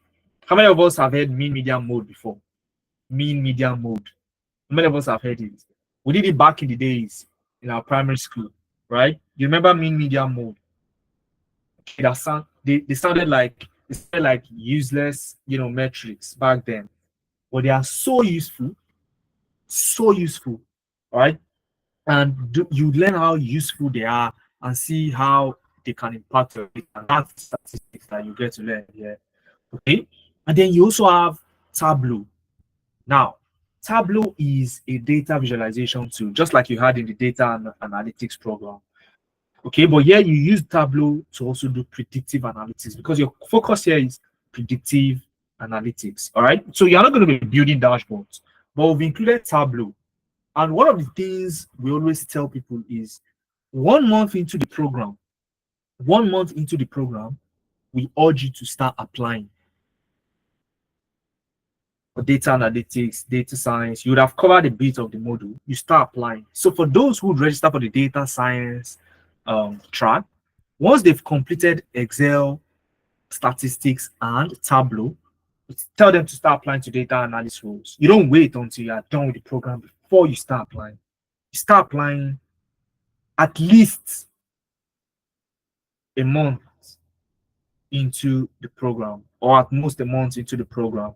So you don't wait. Let me say at most a month into the program. So you don't wait more than a month before you start applying, because it's a process on its own. You start applying, then you move into a stage where you start getting interviews, and then the job. So those are the 3 stages. So you need to start the process as early as possible, and you don't want to start after the training program has ended. All right. Are we good? Are we together? Are we together? So I walk you through the rest. Okay. So as a data scientist, right, fantastic. So as a data scientist, you also need to learn structured query language, SQL, just like the data analyst, because you would also deal with data and you want to be able to retrieve information from the database. So you must learn structured query language. And just to reiterate, it is very close to your normal English language. Select so and so column from so and so table, and you have the column. Oh, select all the columns from so and so table, and you have all the data from the specific table, and then you can do your analysis, right? So once you know all of these, okay, I will tell you start to apply to jobs, and then you now go into the core data science tools, which is Python. You learn Python, okay? Back in the days, I used to be very scared of Python, but today I can tell you that Python is one of the best tools I can ever use. All right. Python is my bread and butter. And that was because I was introduced to Python back then, okay, was not it at all. So bringing that experience of how not to, how not to, how not, how not to, teach a beginner, by bringing that experience here, and you are going to be learning the exact way you should be learning. Okay, not the traditional way of learning Python, but we'll take you through step by step. All right, knowing the fact that you don't have any prior experience. That's the assumption. You don't have any prior experience. So how do we move you from that stage to becoming a giant in the tech space? That's what we have here, right? So we know some of the struggles that we have personally faced, and from our experience teaching beginners, what they normally face, and that has molded what Nebiant Analytics stands for. So you get to learn Python, right? And we have a taster session occurring tomorrow, and I would love you to join that session as well. Okay, you see for yourself how this thing will be taught once you register, right? Now, you also get to use Python to do what we call exploratory data analysis. Now, to facilitate your prediction as a data scientist, okay, you need to explore your data, understand your data first before you start to do predictions. So and what's understanding your data is called is exploratory data analysis. Exploratory data analysis, EDA for short. EDA.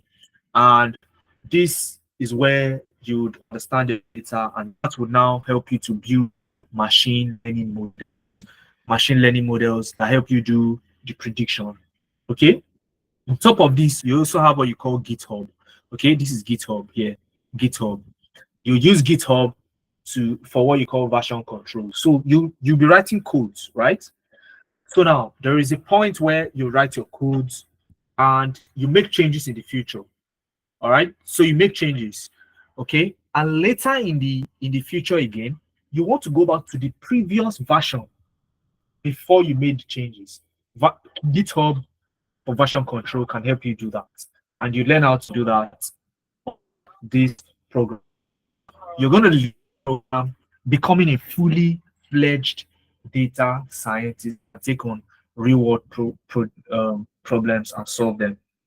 Okay, real world problems and get them solved. All right, and you'd earn between $91,000 to $141,000, and this is from Glassdoor. This is sourced from Glassdoor. So go to Glassdoor, click salaries, type in the career paths of your choice, and it will bring out the salary range. Okay, now this varies depending on your location, depending on the industry you're working with, you know, and so on and so forth, some other metrics, but they would hover around that particular circle. Okay, this is the average, not the lowest, not the highest. Okay, now do we now know who a data analyst is and a data scientist is apart? Do we now know the difference? Where the focus of a data analyst is and where the focus of a data scientist is? Do we now know the difference, guys? Before we move to business analysts.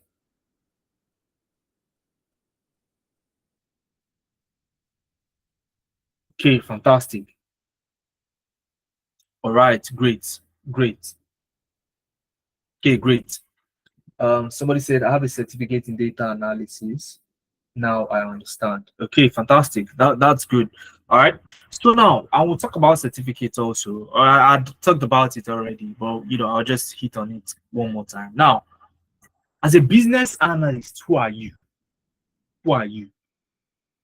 A business analyst is a middleman. A middleman. You are a leader, you are a middleman. How are you that?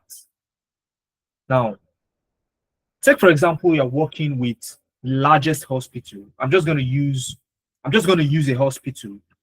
So I drive my point home. Okay. I'm not saying business analysts work just for hospitals. Okay. So I'm just going to use the scenario of your hospital, you working as a business analyst in a hospital, so that you can understand who a business analyst is. I'll take, for example, you're working in a hospital and recently you were employed. You were employed as a business analyst to fix a specific problem. What was the problem? The problem was that when patients come, especially to the emergency unit, they spend more time than required. Okay, they must spend too much time. Okay, there's a waste of time in attending to emergency situation. Right? So, and this has been making, you know, people not patronize them. So you are coming to fix that problem. How do you fix it as a business analyst? This is how. And what you will do in that scenario as a business analyst is you want to do what we call process mapping. Process mapping. Okay. How many of us have seen a movie where a heist movie? Have you seen a heist movie where a group of thieves would try to plan to rob a bank? Have you seen a movie like that? Just type a yes in the chat if you've seen a movie like that. I love this kind of movies. You see them planning, they'll put on exactly money heist, exactly. So, and there are so many of them like that. So you see the way they plan. They observe, and they plan that okay, there is an event here which would take the money through, and then the next thing there'll be a car parked outside. You know, that kind of plan. That is what process mapping is. So you as a business analyst, you would go into the organization and you want to map out the process the organization uses to attend to these emergency situations from A to Z. And you use diagrams. Okay, you use diagram, and that's why you have tools like draw.io. Draw.io. Okay, This is draw.io. So you use it to draw your process map. Why are you drawing your process map? You want to be able to easily spot where that bottleneck is. So let's take, for example, now, after you drew out your process and you've interviewed staff and all of that, you figure out that they manually impute the details of, whomever is involved in the emergency before they send them to the emergency ward. And this process is manual, even if they are imputing it into their hospital management system, which is the app they use, the software they use to manage their hospital. It is still manual. They type it in manually. I'm not saying they have records, and this is an example bringing from my own experience. Okay, and I'll tell you how that's from my experience as well, even if I've not worked as a business analyst, and you see why now. Now, you would then pinpoint that, okay, this is where the bottleneck is coming from, and you would prefer solution to it. Now, let's assume the solution you want to prefer to it is that, okay, rather than staff manually imputing details of patients, let there be a scanner, a QR code somewhere where, as people are entering, they can easily scan. Then it pops up to a form, they fill in the form, and their details automatically goes into our system, and we have the details. So we only need to mandate people to do that, and they can do that on the go, right? They do it, and we get their details, and the process flows without any hold up, right? People can do it simultaneously rather than one after the other when our staff has to make that input manually. So this can solve the problem, right? Do you agree with me that this can solve the problem and increase the speed of attending to emergencies? Do you agree with me, guys? Exactly. Now, okay, only Lois agrees with me. Okay, great, fantastic. I can see quite a number of hands now. Okay, great. So now, how does the business analyst come in? You won't be the one building another software or building the QR code and all of that. You would have a team of developers, a technical team. So your technical team, as a business analyst, your technical team who you'll be heading may include a data analyst, a data scientist, web developers, and so many other technical guys in there, right? You'd have them in there, and what you are doing is you want them to build a software or to improve the already existing software to be able to allow patients or whomever is responsible for bringing the person into the emergency ward to easily, impute their details themselves, and that allows multiple patients to be able to be registered simultaneously, right? Speeding up the whole process. So they're going to build a platform to allow people do that. So you'll be the one to manage them building the platform. So you'll be the one interfacing between the technical team and the owners of the business, the CEO, the COO, the CTOs, and all of that. So you tell them, okay, we are in the first phase of building the project, this and that, ensuring that what the technical team is building conforms with what the business owners want. Are you with me, guys? Are you with me? So that's your job as a business analyst. Okay. Now, sometimes it may involve you analyzing a bit of data, right? Because sometimes you need to analyze data to know where the problem is coming from. Okay. So take, for example, customer complaints or patient complaints. You want to analyze such data if they have it, so that that can further drive the solution that you are looking to create. So because as a business analyst, you need a touch of data analysis, we have included some data analytics tools in the program. And when you go out there, you would see recruiters asking for roles like business data analyst. What they're simply saying is, we want a business analyst that also knows how to analyze data. So a business analyst that knows Excel, Power BI, and SQL. So ordinarily, you won't need these things, but the roles have started to, morph into.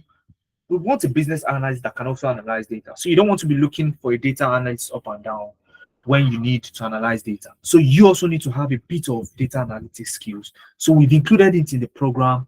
And then after this, you now go into the core business analysis, modules where you get to learn software development lifecycle. You need to understand what the life cycle of developing a software is, so that, because you're not a coder, you're not a web developer.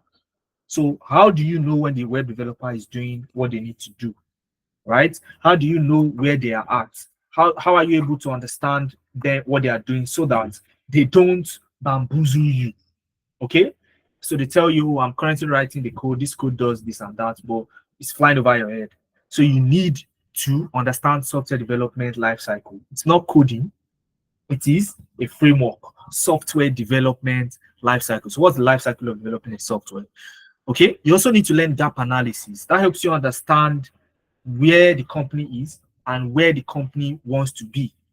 Okay, currently we are losing patients because the time it takes to attend to them during the emergency is large. So where do we want to be? We want to be in a position where we attract patients because we are the best at attending to emergency situations. So how do you move the company given that gap? So you need to do a gap analysis, right? You also have process mapping. I talked about process mapping. Do you remember me talking about process mapping? Exactly. You learn process mapping. Okay. And then you learn what you call the agile methodology. Now, the agile methodology, let me tell you a bit about it. It's, you delivering projects bit by bit. In the past, as a project manager, what you do is, oh, there's a project, we want to build this software. The CEO tells you, I want a software that can do this and that. And you say, okay, when's the deadline? Oh, the deadline is 10th of July, 2024. And it is now 10th of July 2024. You now go, that's the first time you now meet with the CEO after they told you that they want to build that project, that, oh, you have a version you want to show them. No, that's not how to do it. Okay. So before the deadline, as the project kicks off, you have to plan on phases where you intermittently release bits and pieces of whatever software you've been asked to build, okay, so that you can take real-time feedback into consideration to make changes. So that allows you to be agile. And that's what the agile process simply means. So you are agile to change. You can make changes. And there's also what we call documenting a PRD, product requirement document. And this is you simply interviewing the stakeholders, taking note of what they want, what are the requirements that they want the software to be able to have, what are the features they want in the software. And you now ensure that your technical team adheres to those requirements until everybody's happy. And as a business analyst, you earn, on average, a business analyst earns the highest. And it's well suited for people who, you like to meet people, you're a people's person, you like to speak, those kind of people can succeed easily on this role. Okay. So that's where a business analyst is. So from drawing up processes, process 1, process 2, process 3, and finding out what the bottleneck is, then you will now lead a team of people. Okay. So these are your developers. You'll be the head as the business analyst. Okay. You lead them to meet the business solution. Okay. To provide the business a solution. So that's where a business analyst is. So if I ask you now, can you tell me the difference between a data analyst, data scientist, and business analyst? What would be your answer? Would you say yes? Would you say yes? That you know the difference now? Okay, Carlos says yes. Fantastic. So just give me another few minutes to, take you through what your classes will be like. So what your schedule will be like, all right, learning all of this, okay, is your classes will be on weekends, okay, 10 a.m. to 1 p.m. West African time for 3 hours. And you have somebody like myself who would lead the class, okay, and you work with real world projects. All right, real world projects on Saturdays. Now on Sundays and across the week, what you would have is what you call self-paced. Okay, do as I do videos.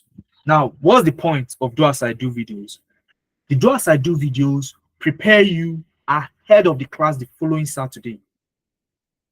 So all those little concepts that don't need, a live class for you to understand, we put them in a do as I do video. You practice alongside, and when you come to class on Saturday, you can focus on, you can focus on, you can focus on real world. You can focus on real world projects. Okay, somebody saying 10 is too early. Okay, no problem. All right, 10 is too early. That can absolutely be considered. Okay. All right, so we are here for you and we stand for you. Okay, so now, all right, fantastic. So that can be addressed. It's a simple thing. Okay, so now, but you'd have the point is you'd have a 3 hours class. So this is what I want you to focus on. Okay, you'd have a 3 hours class on Saturdays. Okay, and on Sundays, what you do is you would have what we call the DID videos. You can call them DID videos. All right, so they are very instrumental in shaping your mindset ahead of the class on Saturdays. Okay, so now that's not all. Now you have the technical prowess, but it is not enough. It is not enough. You have the technical prowess, but it is not enough. And this is what I tell people. Oh, you learned Python, you learn, Power BI, you learn Excel, you learn Draw.io, Jira, and Trello as a business analyst. But that is not enough. Okay, that is not enough. So it's all right. It's a 3-month program, Yemi. Okay, so it's a 3-month program, end to end. Within the 3 months, you would go through several live classes, and you also have some, DID videos, do as I do videos, like I said. Okay, so now, having the technical prowess is not enough. Okay, having the technical prowess is not enough. All right, you need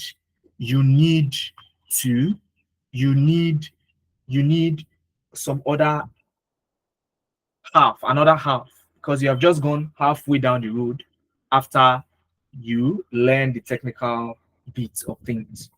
Okay, so the technical bit of things is just one side. So how about the other side? The other side is what you can see currently on my screen. Okay, so, and this is where we provide you that extra layer of support to ensure that you land that job. We provide you with what we call GM sessions. Okay, not grandmaster sessions, but guidance and mentorship. Okay, guidance and mentorship. So now, what this mentorship means is that we know some of the challenges. Okay, we know some of the challenges that you may have faced. All right, that you may be facing when applying to jobs. So the guidance and mentorship session would help, reshape your mindset and help you re-strategize. And this would happen weekly. Okay. And you also have what we call CV assessment. For those of us who were opportune to join us last week for our scholarship program, on the 3rd day, they got a sniff of what the CV assessment session is like. All right. And in this CV assessment session, we would not only tell you how to couch your CV, you'd also be provided with a template of what your CV should look like. You'd have templates of what your CV should look like, raw templates that you can work with. Okay, you'd also learn how to, tailor your CV to suit a specific job posting. Gone are the days where you have one CV and use that to apply to all the jobs that exist. No, and that's why easy apply can't work. Okay, so what you do is your CV is like a chameleon. Okay, changes color, changes shape to suit the job posting you're applying to. But how do you do that? That's what the CV assessment is for. Then you go into what we call the LinkedIn optimization. Okay, so I've gone through this. So LinkedIn profile revamp. Now, one thing that would help you land your first tech job is your personal brand. And there is no other way to showcase your personal brand than your LinkedIn profile. So how do you revamp your LinkedIn profile? What does it entail? Some of us say we don't even have a LinkedIn profile. How do you start from zero and build a personal brand around the things that you're doing? That's what the session is for. Not only that, now remember I said that 1 month into the program, we start urging you to apply. Do you remember? 1 month into the program, it's a 3-month program. So about 1 month into the program, we start urging you to apply, right? How many of us remember? How many of us remember me saying this? Fantastic. So now, we expect that you start getting interviews 1 month into the program. Okay? From that time on, you start getting interviews. Now, when you have interviews, we are here to also prepare you for your upcoming interviews so that you can preempt the kind of questions you will be asked. For example, oh, tell me about yourself. Can you tell me about yourself? Or could you tell us a time when you used draw.io to map out a process? Or could you tell me a time when you used Power BI to automate a reporting system end to end? Now, because through our program, you would have gained real world experience doing all of these things, you'll be able to confidently answer the question, but you still need a preparation, okay, so that you know what kind of questions they are likely going to ask. Oh, could you tell me a time when you had an argument with your boss? How do you answer that kind of question? Could you tell me a time where you made a mistake at your work? These are tricky questions that recruiters ask to deliberately knock you off your feet. Okay, so but there are ways to answer these questions such that you don't shoot yourself in the leg and you say exactly what the recruiter wants to hear. So, and that's your interview preparation session. And then you have what you call your TSS, technical support session. Now, what's this technical support session? Remember, I said that you have your classes on Saturdays, right? You have your classes on Saturdays, right? You have your classes on Saturdays, and then um, on Sundays you have what you call the DID videos. That's I do videos. So sometime during the week, you may be going through what you did in class the previous Saturday, and you have some issues. Okay, maybe you're trying to recreate something, and then you have some issues. Okay, you would have a data coach assigned to your class who would be there to support you in any technical issue you're having, because it's very crucial in your success. One of the things I've experienced, okay, so I've taken courses also, all right, in the past, and some of the courses I did not end up completing was simply because there was nobody to ask question, no technical support. You have something different from what the facilitator is doing or what the instructor is doing, and you don't have an opportunity to communicate with the facilitator, right? So that is what this technical support session is all about. So you have a dedicated 1 hour session sometime during the week to review any challenges you may have. Okay.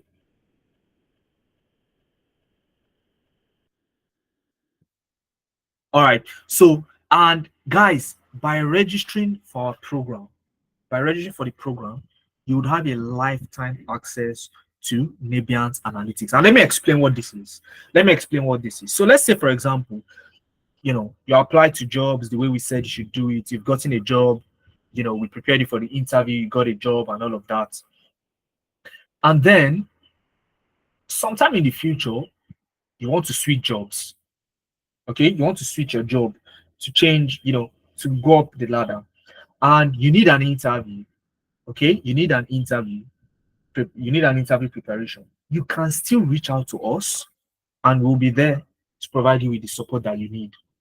Okay, or you are on the job and you need a form of assistance, we will be there to support you through your journey. So you'll be part of our alumni community, where we know that for you to be part of that community, you have passed through our program, and you not only have access to Nebiant Analytics, you have access to your peers as well. Okay, so someone sees a job somewhere. Oh, I remember Dennis was in my class, and Dennis can apply to this job, share with you, share in the community, and you have the opportunity to um, you know, help one another. And you also have access to our professionals in-house here at Nebiant Analytics. So that's the kind of lifetime community we're trying to build. So we're trying to build a large community, and we want you to be part of that community as well. Okay? We want you to be part of the community as well. So our program is starting 3rd of August. On the 3rd of August, our program is starting. Our next program is starting. Next classes are starting on the 3rd of August. Okay, so all the things I've mentioned up to this point, you'll be benefiting from that by registering for this program. And to register for the program, whether data analytics, data science, or business analysis, the full amount is 320,000 naira. Okay, 320,000 naira. But for those of you who have stayed up until this point, right, guys, for those of you who have stayed up until this point, I'm giving it to you at a discounted price of 250,000 naira. Okay, 250,000 naira. And if you wish to accept the offer, we'll give you one more.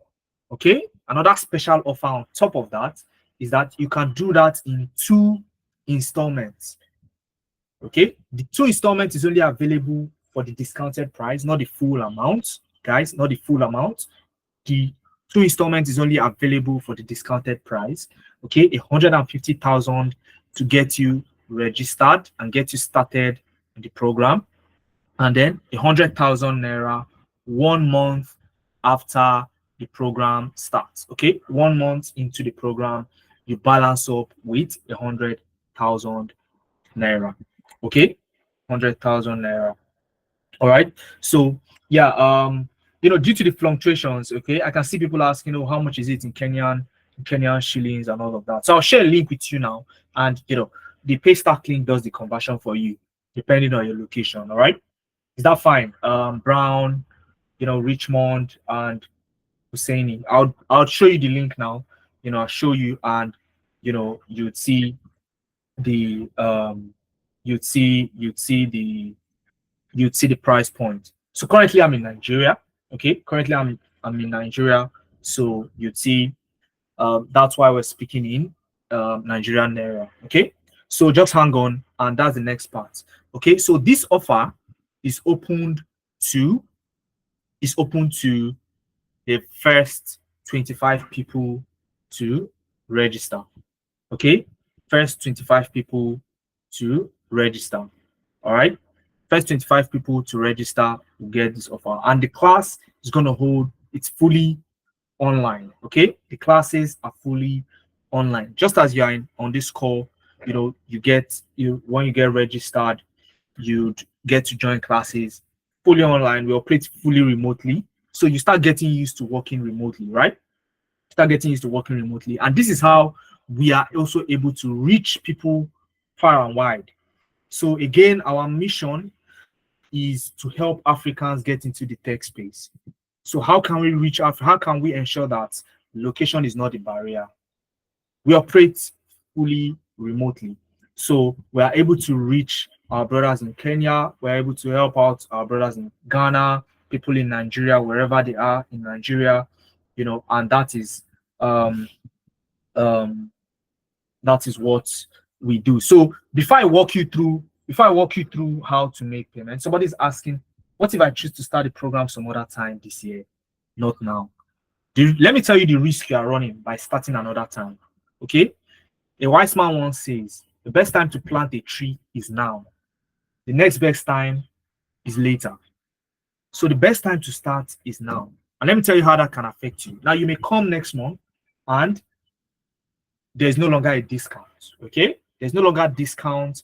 There is no 2 installments. What will you do? Would you no longer get into tech? So what you want to do is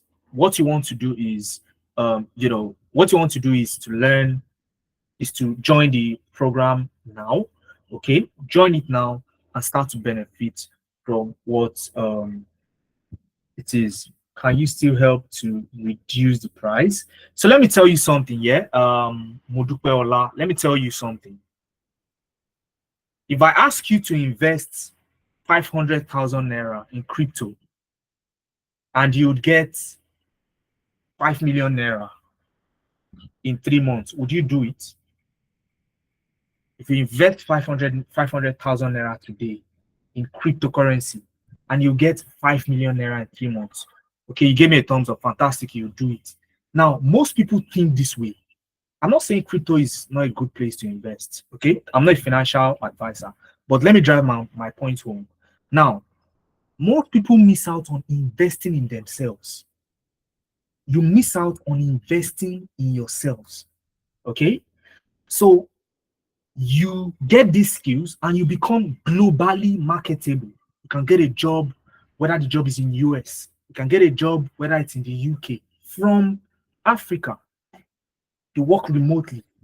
You get to buy the things you like for your kids. You get to live the life that you want to live with just, at this point, 250,000 naira investment in yourself. And you can do that in 2 installments. Okay. So you can go out there and look at, compare our value proposition, to others, and you'd see that it is worth your money. 10 times worth your money.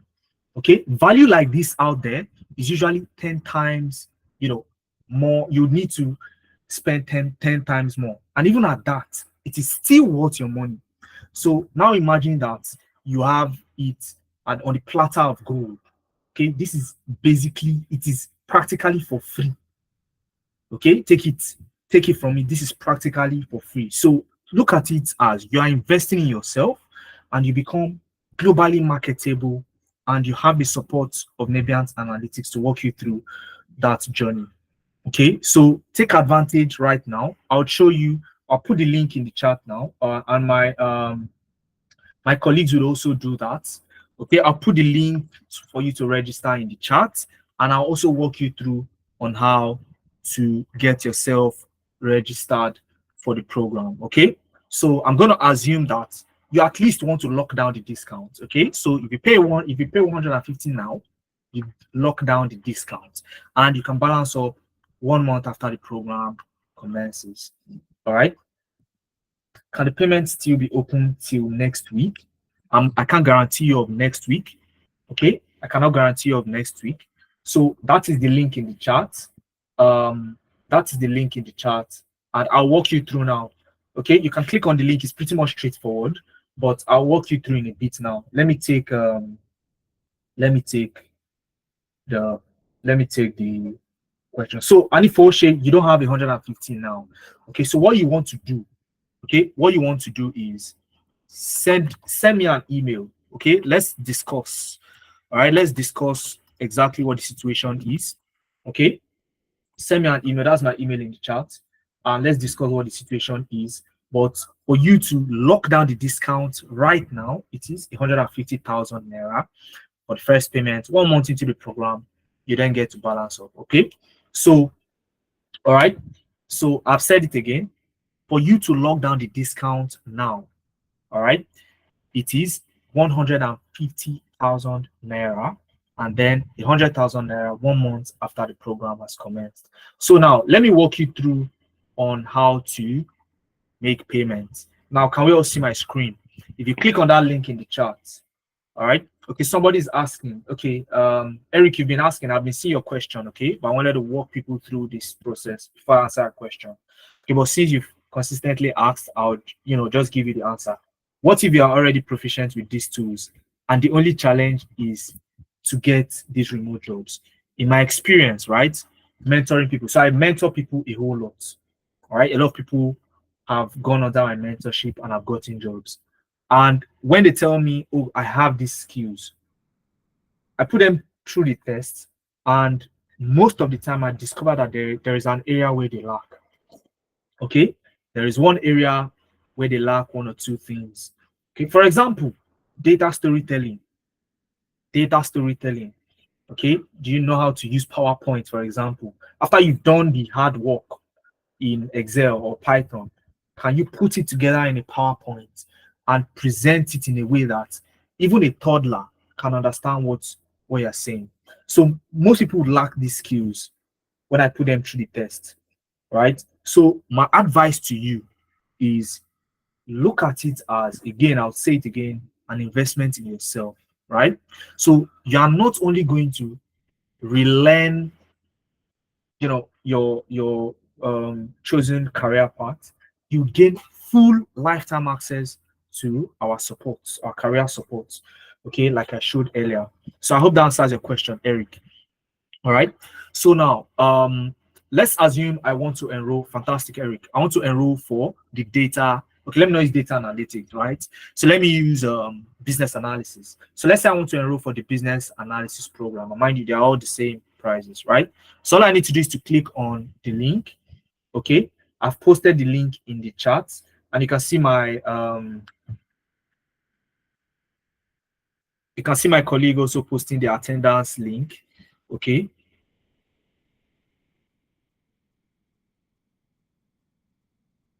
Okay, you can see my team member posting an attendance link. Okay, so I'll post the payment link one more time. Okay. All right, one more time. All right. That's the link. So let's assume I want to so I'll answer a question, Glory. How do you know we are reliable? So I would answer a question, right? Okay. So, but just let me walk you through on making payments and I'll take a question. Okay, you don't have to apologize for the question. All right. So now I click on business analysis, right? Business analysis. And you can simply read through what we have there.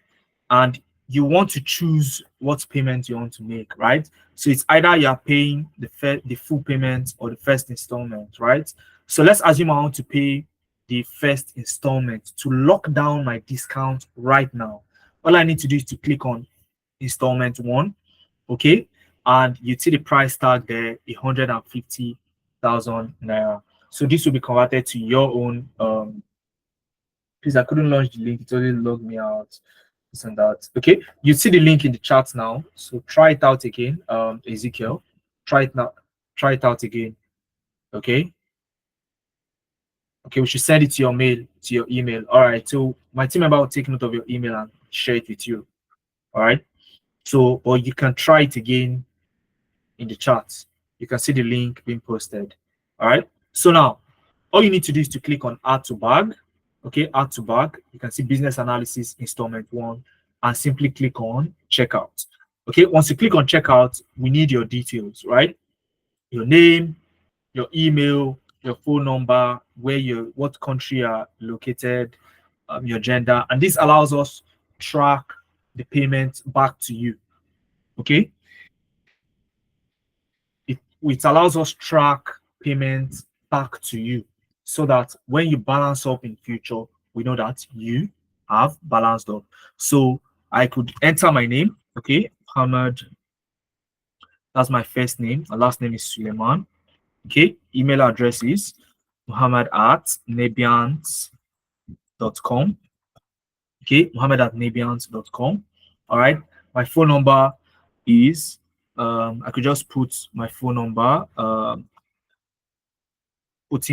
putting your phone number, okay, then location, you can say Nigeria, okay, then gender, male, and this this um this takes in my details and I can hit review and pay.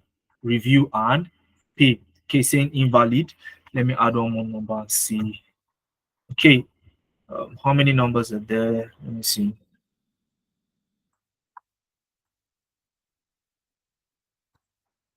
All right, so let's assume that's my number. Okay, review and pay. All right, so that goes, and you can see my details now: my name, my email, phone number, country, gender, and the first installment for business, um, um, analysis, and then I hit pay. And once I hit pay, it takes me to where I enter my card details, and I get to make the payment. Okay, so I get to make the payment here. All right. So once you've done that, okay, we have your we have your um we have your we have your details. Okay, we have your details in our files, and before the program starts, 1 week before the program starts, you get your onboarding package. You get your onboarding package, okay? Your onboarding package, and you get to start the program officially with us here at Nebiant Analytics, okay? Here at Nebiant Analytics. And you can also, check us out on YouTube, on Instagram, on LinkedIn, okay? Somebody was asking, how do we know you are reliable? Check myself out, my team members out on LinkedIn. Okay, I've been in the edtech space for quite a number of years now.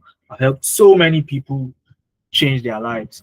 Okay, and over the years, it has increasingly become harder and harder for Africans to get into the space, and that's the whole point of Nebiant Analytics, to give that extra ease to Africans, especially to Africans, to get into the space. So on the long run, we can change the narrative of Mohammed being the only black man um, working remotely for companies in the US, and so on and so forth. Can you write your name? My name is Mohammed.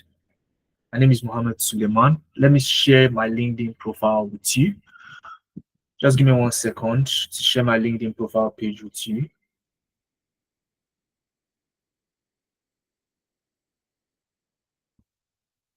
I'll share my LinkedIn profile with you so you can easily go through. So that's me. You can see my face in there. Contact info. All right. So I'll just share this link with you so you can go through. You can go through my LinkedIn. Ensure you go through Nebiant Analytics. So once, all you need to do also, all right. One thing you need to do also is fill out the attendance form, and then fill out the attendance form. All right.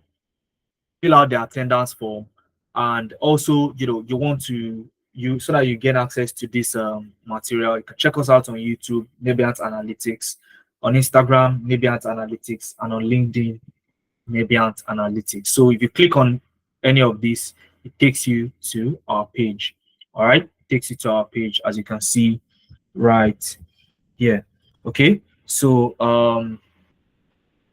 1 second, I would also share the LinkedIn page of my CEO as well, so that you can, do your own research. Okay, we are giants in the space. We've made impacts, a whole lot of impact, and we are not tired of doing more.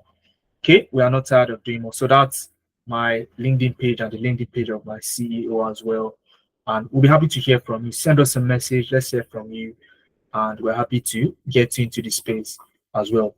So I'll leave the floor open for questions now, 2 to 3 questions, and then we will start to call it a day. Or let me scroll back up, and then I'll pick up some questions. Let me scroll back up a bit. I know I had tons of questions in the chat. Okay, Eric, I've seen Eric's question now. What if I choose to start some other time? Okay, I'll answer that.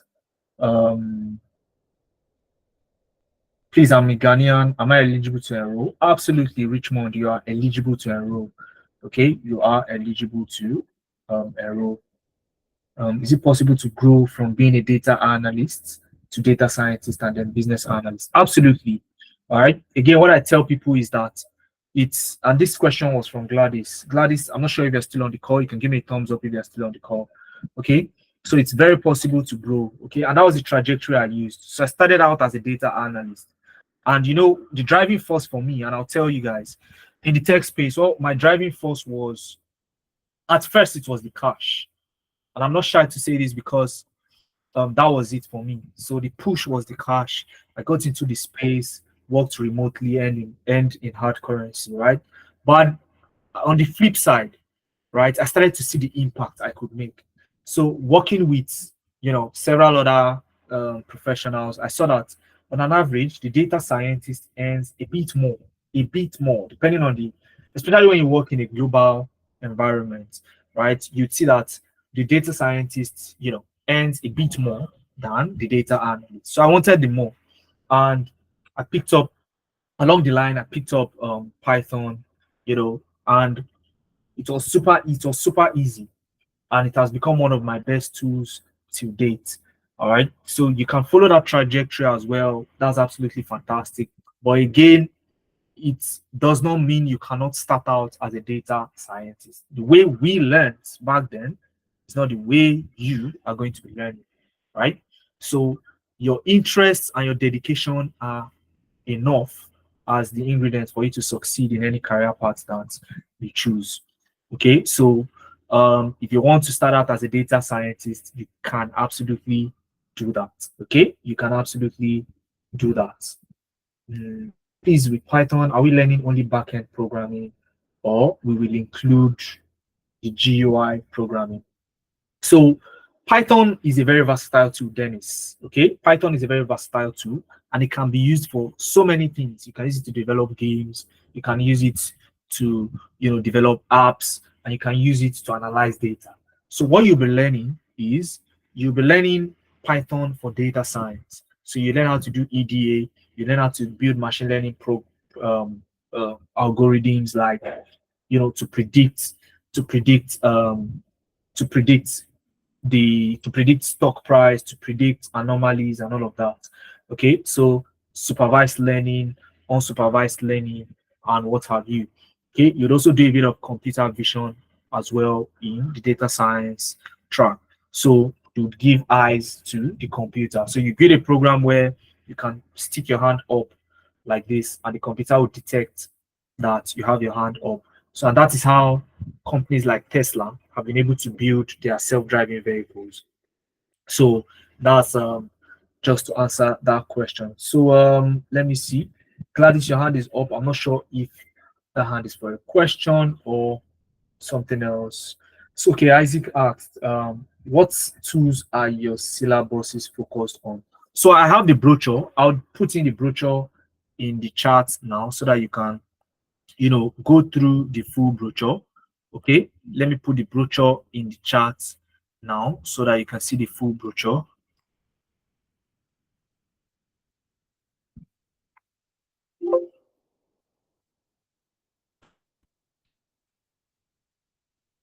Okay, so let me put in the full brochure so you can see. I'll put the link now in the chat so that you would be able to see that. So you can go through the full brochure and you see all the tools that we are offering. Okay, so who asked the question? Isaac.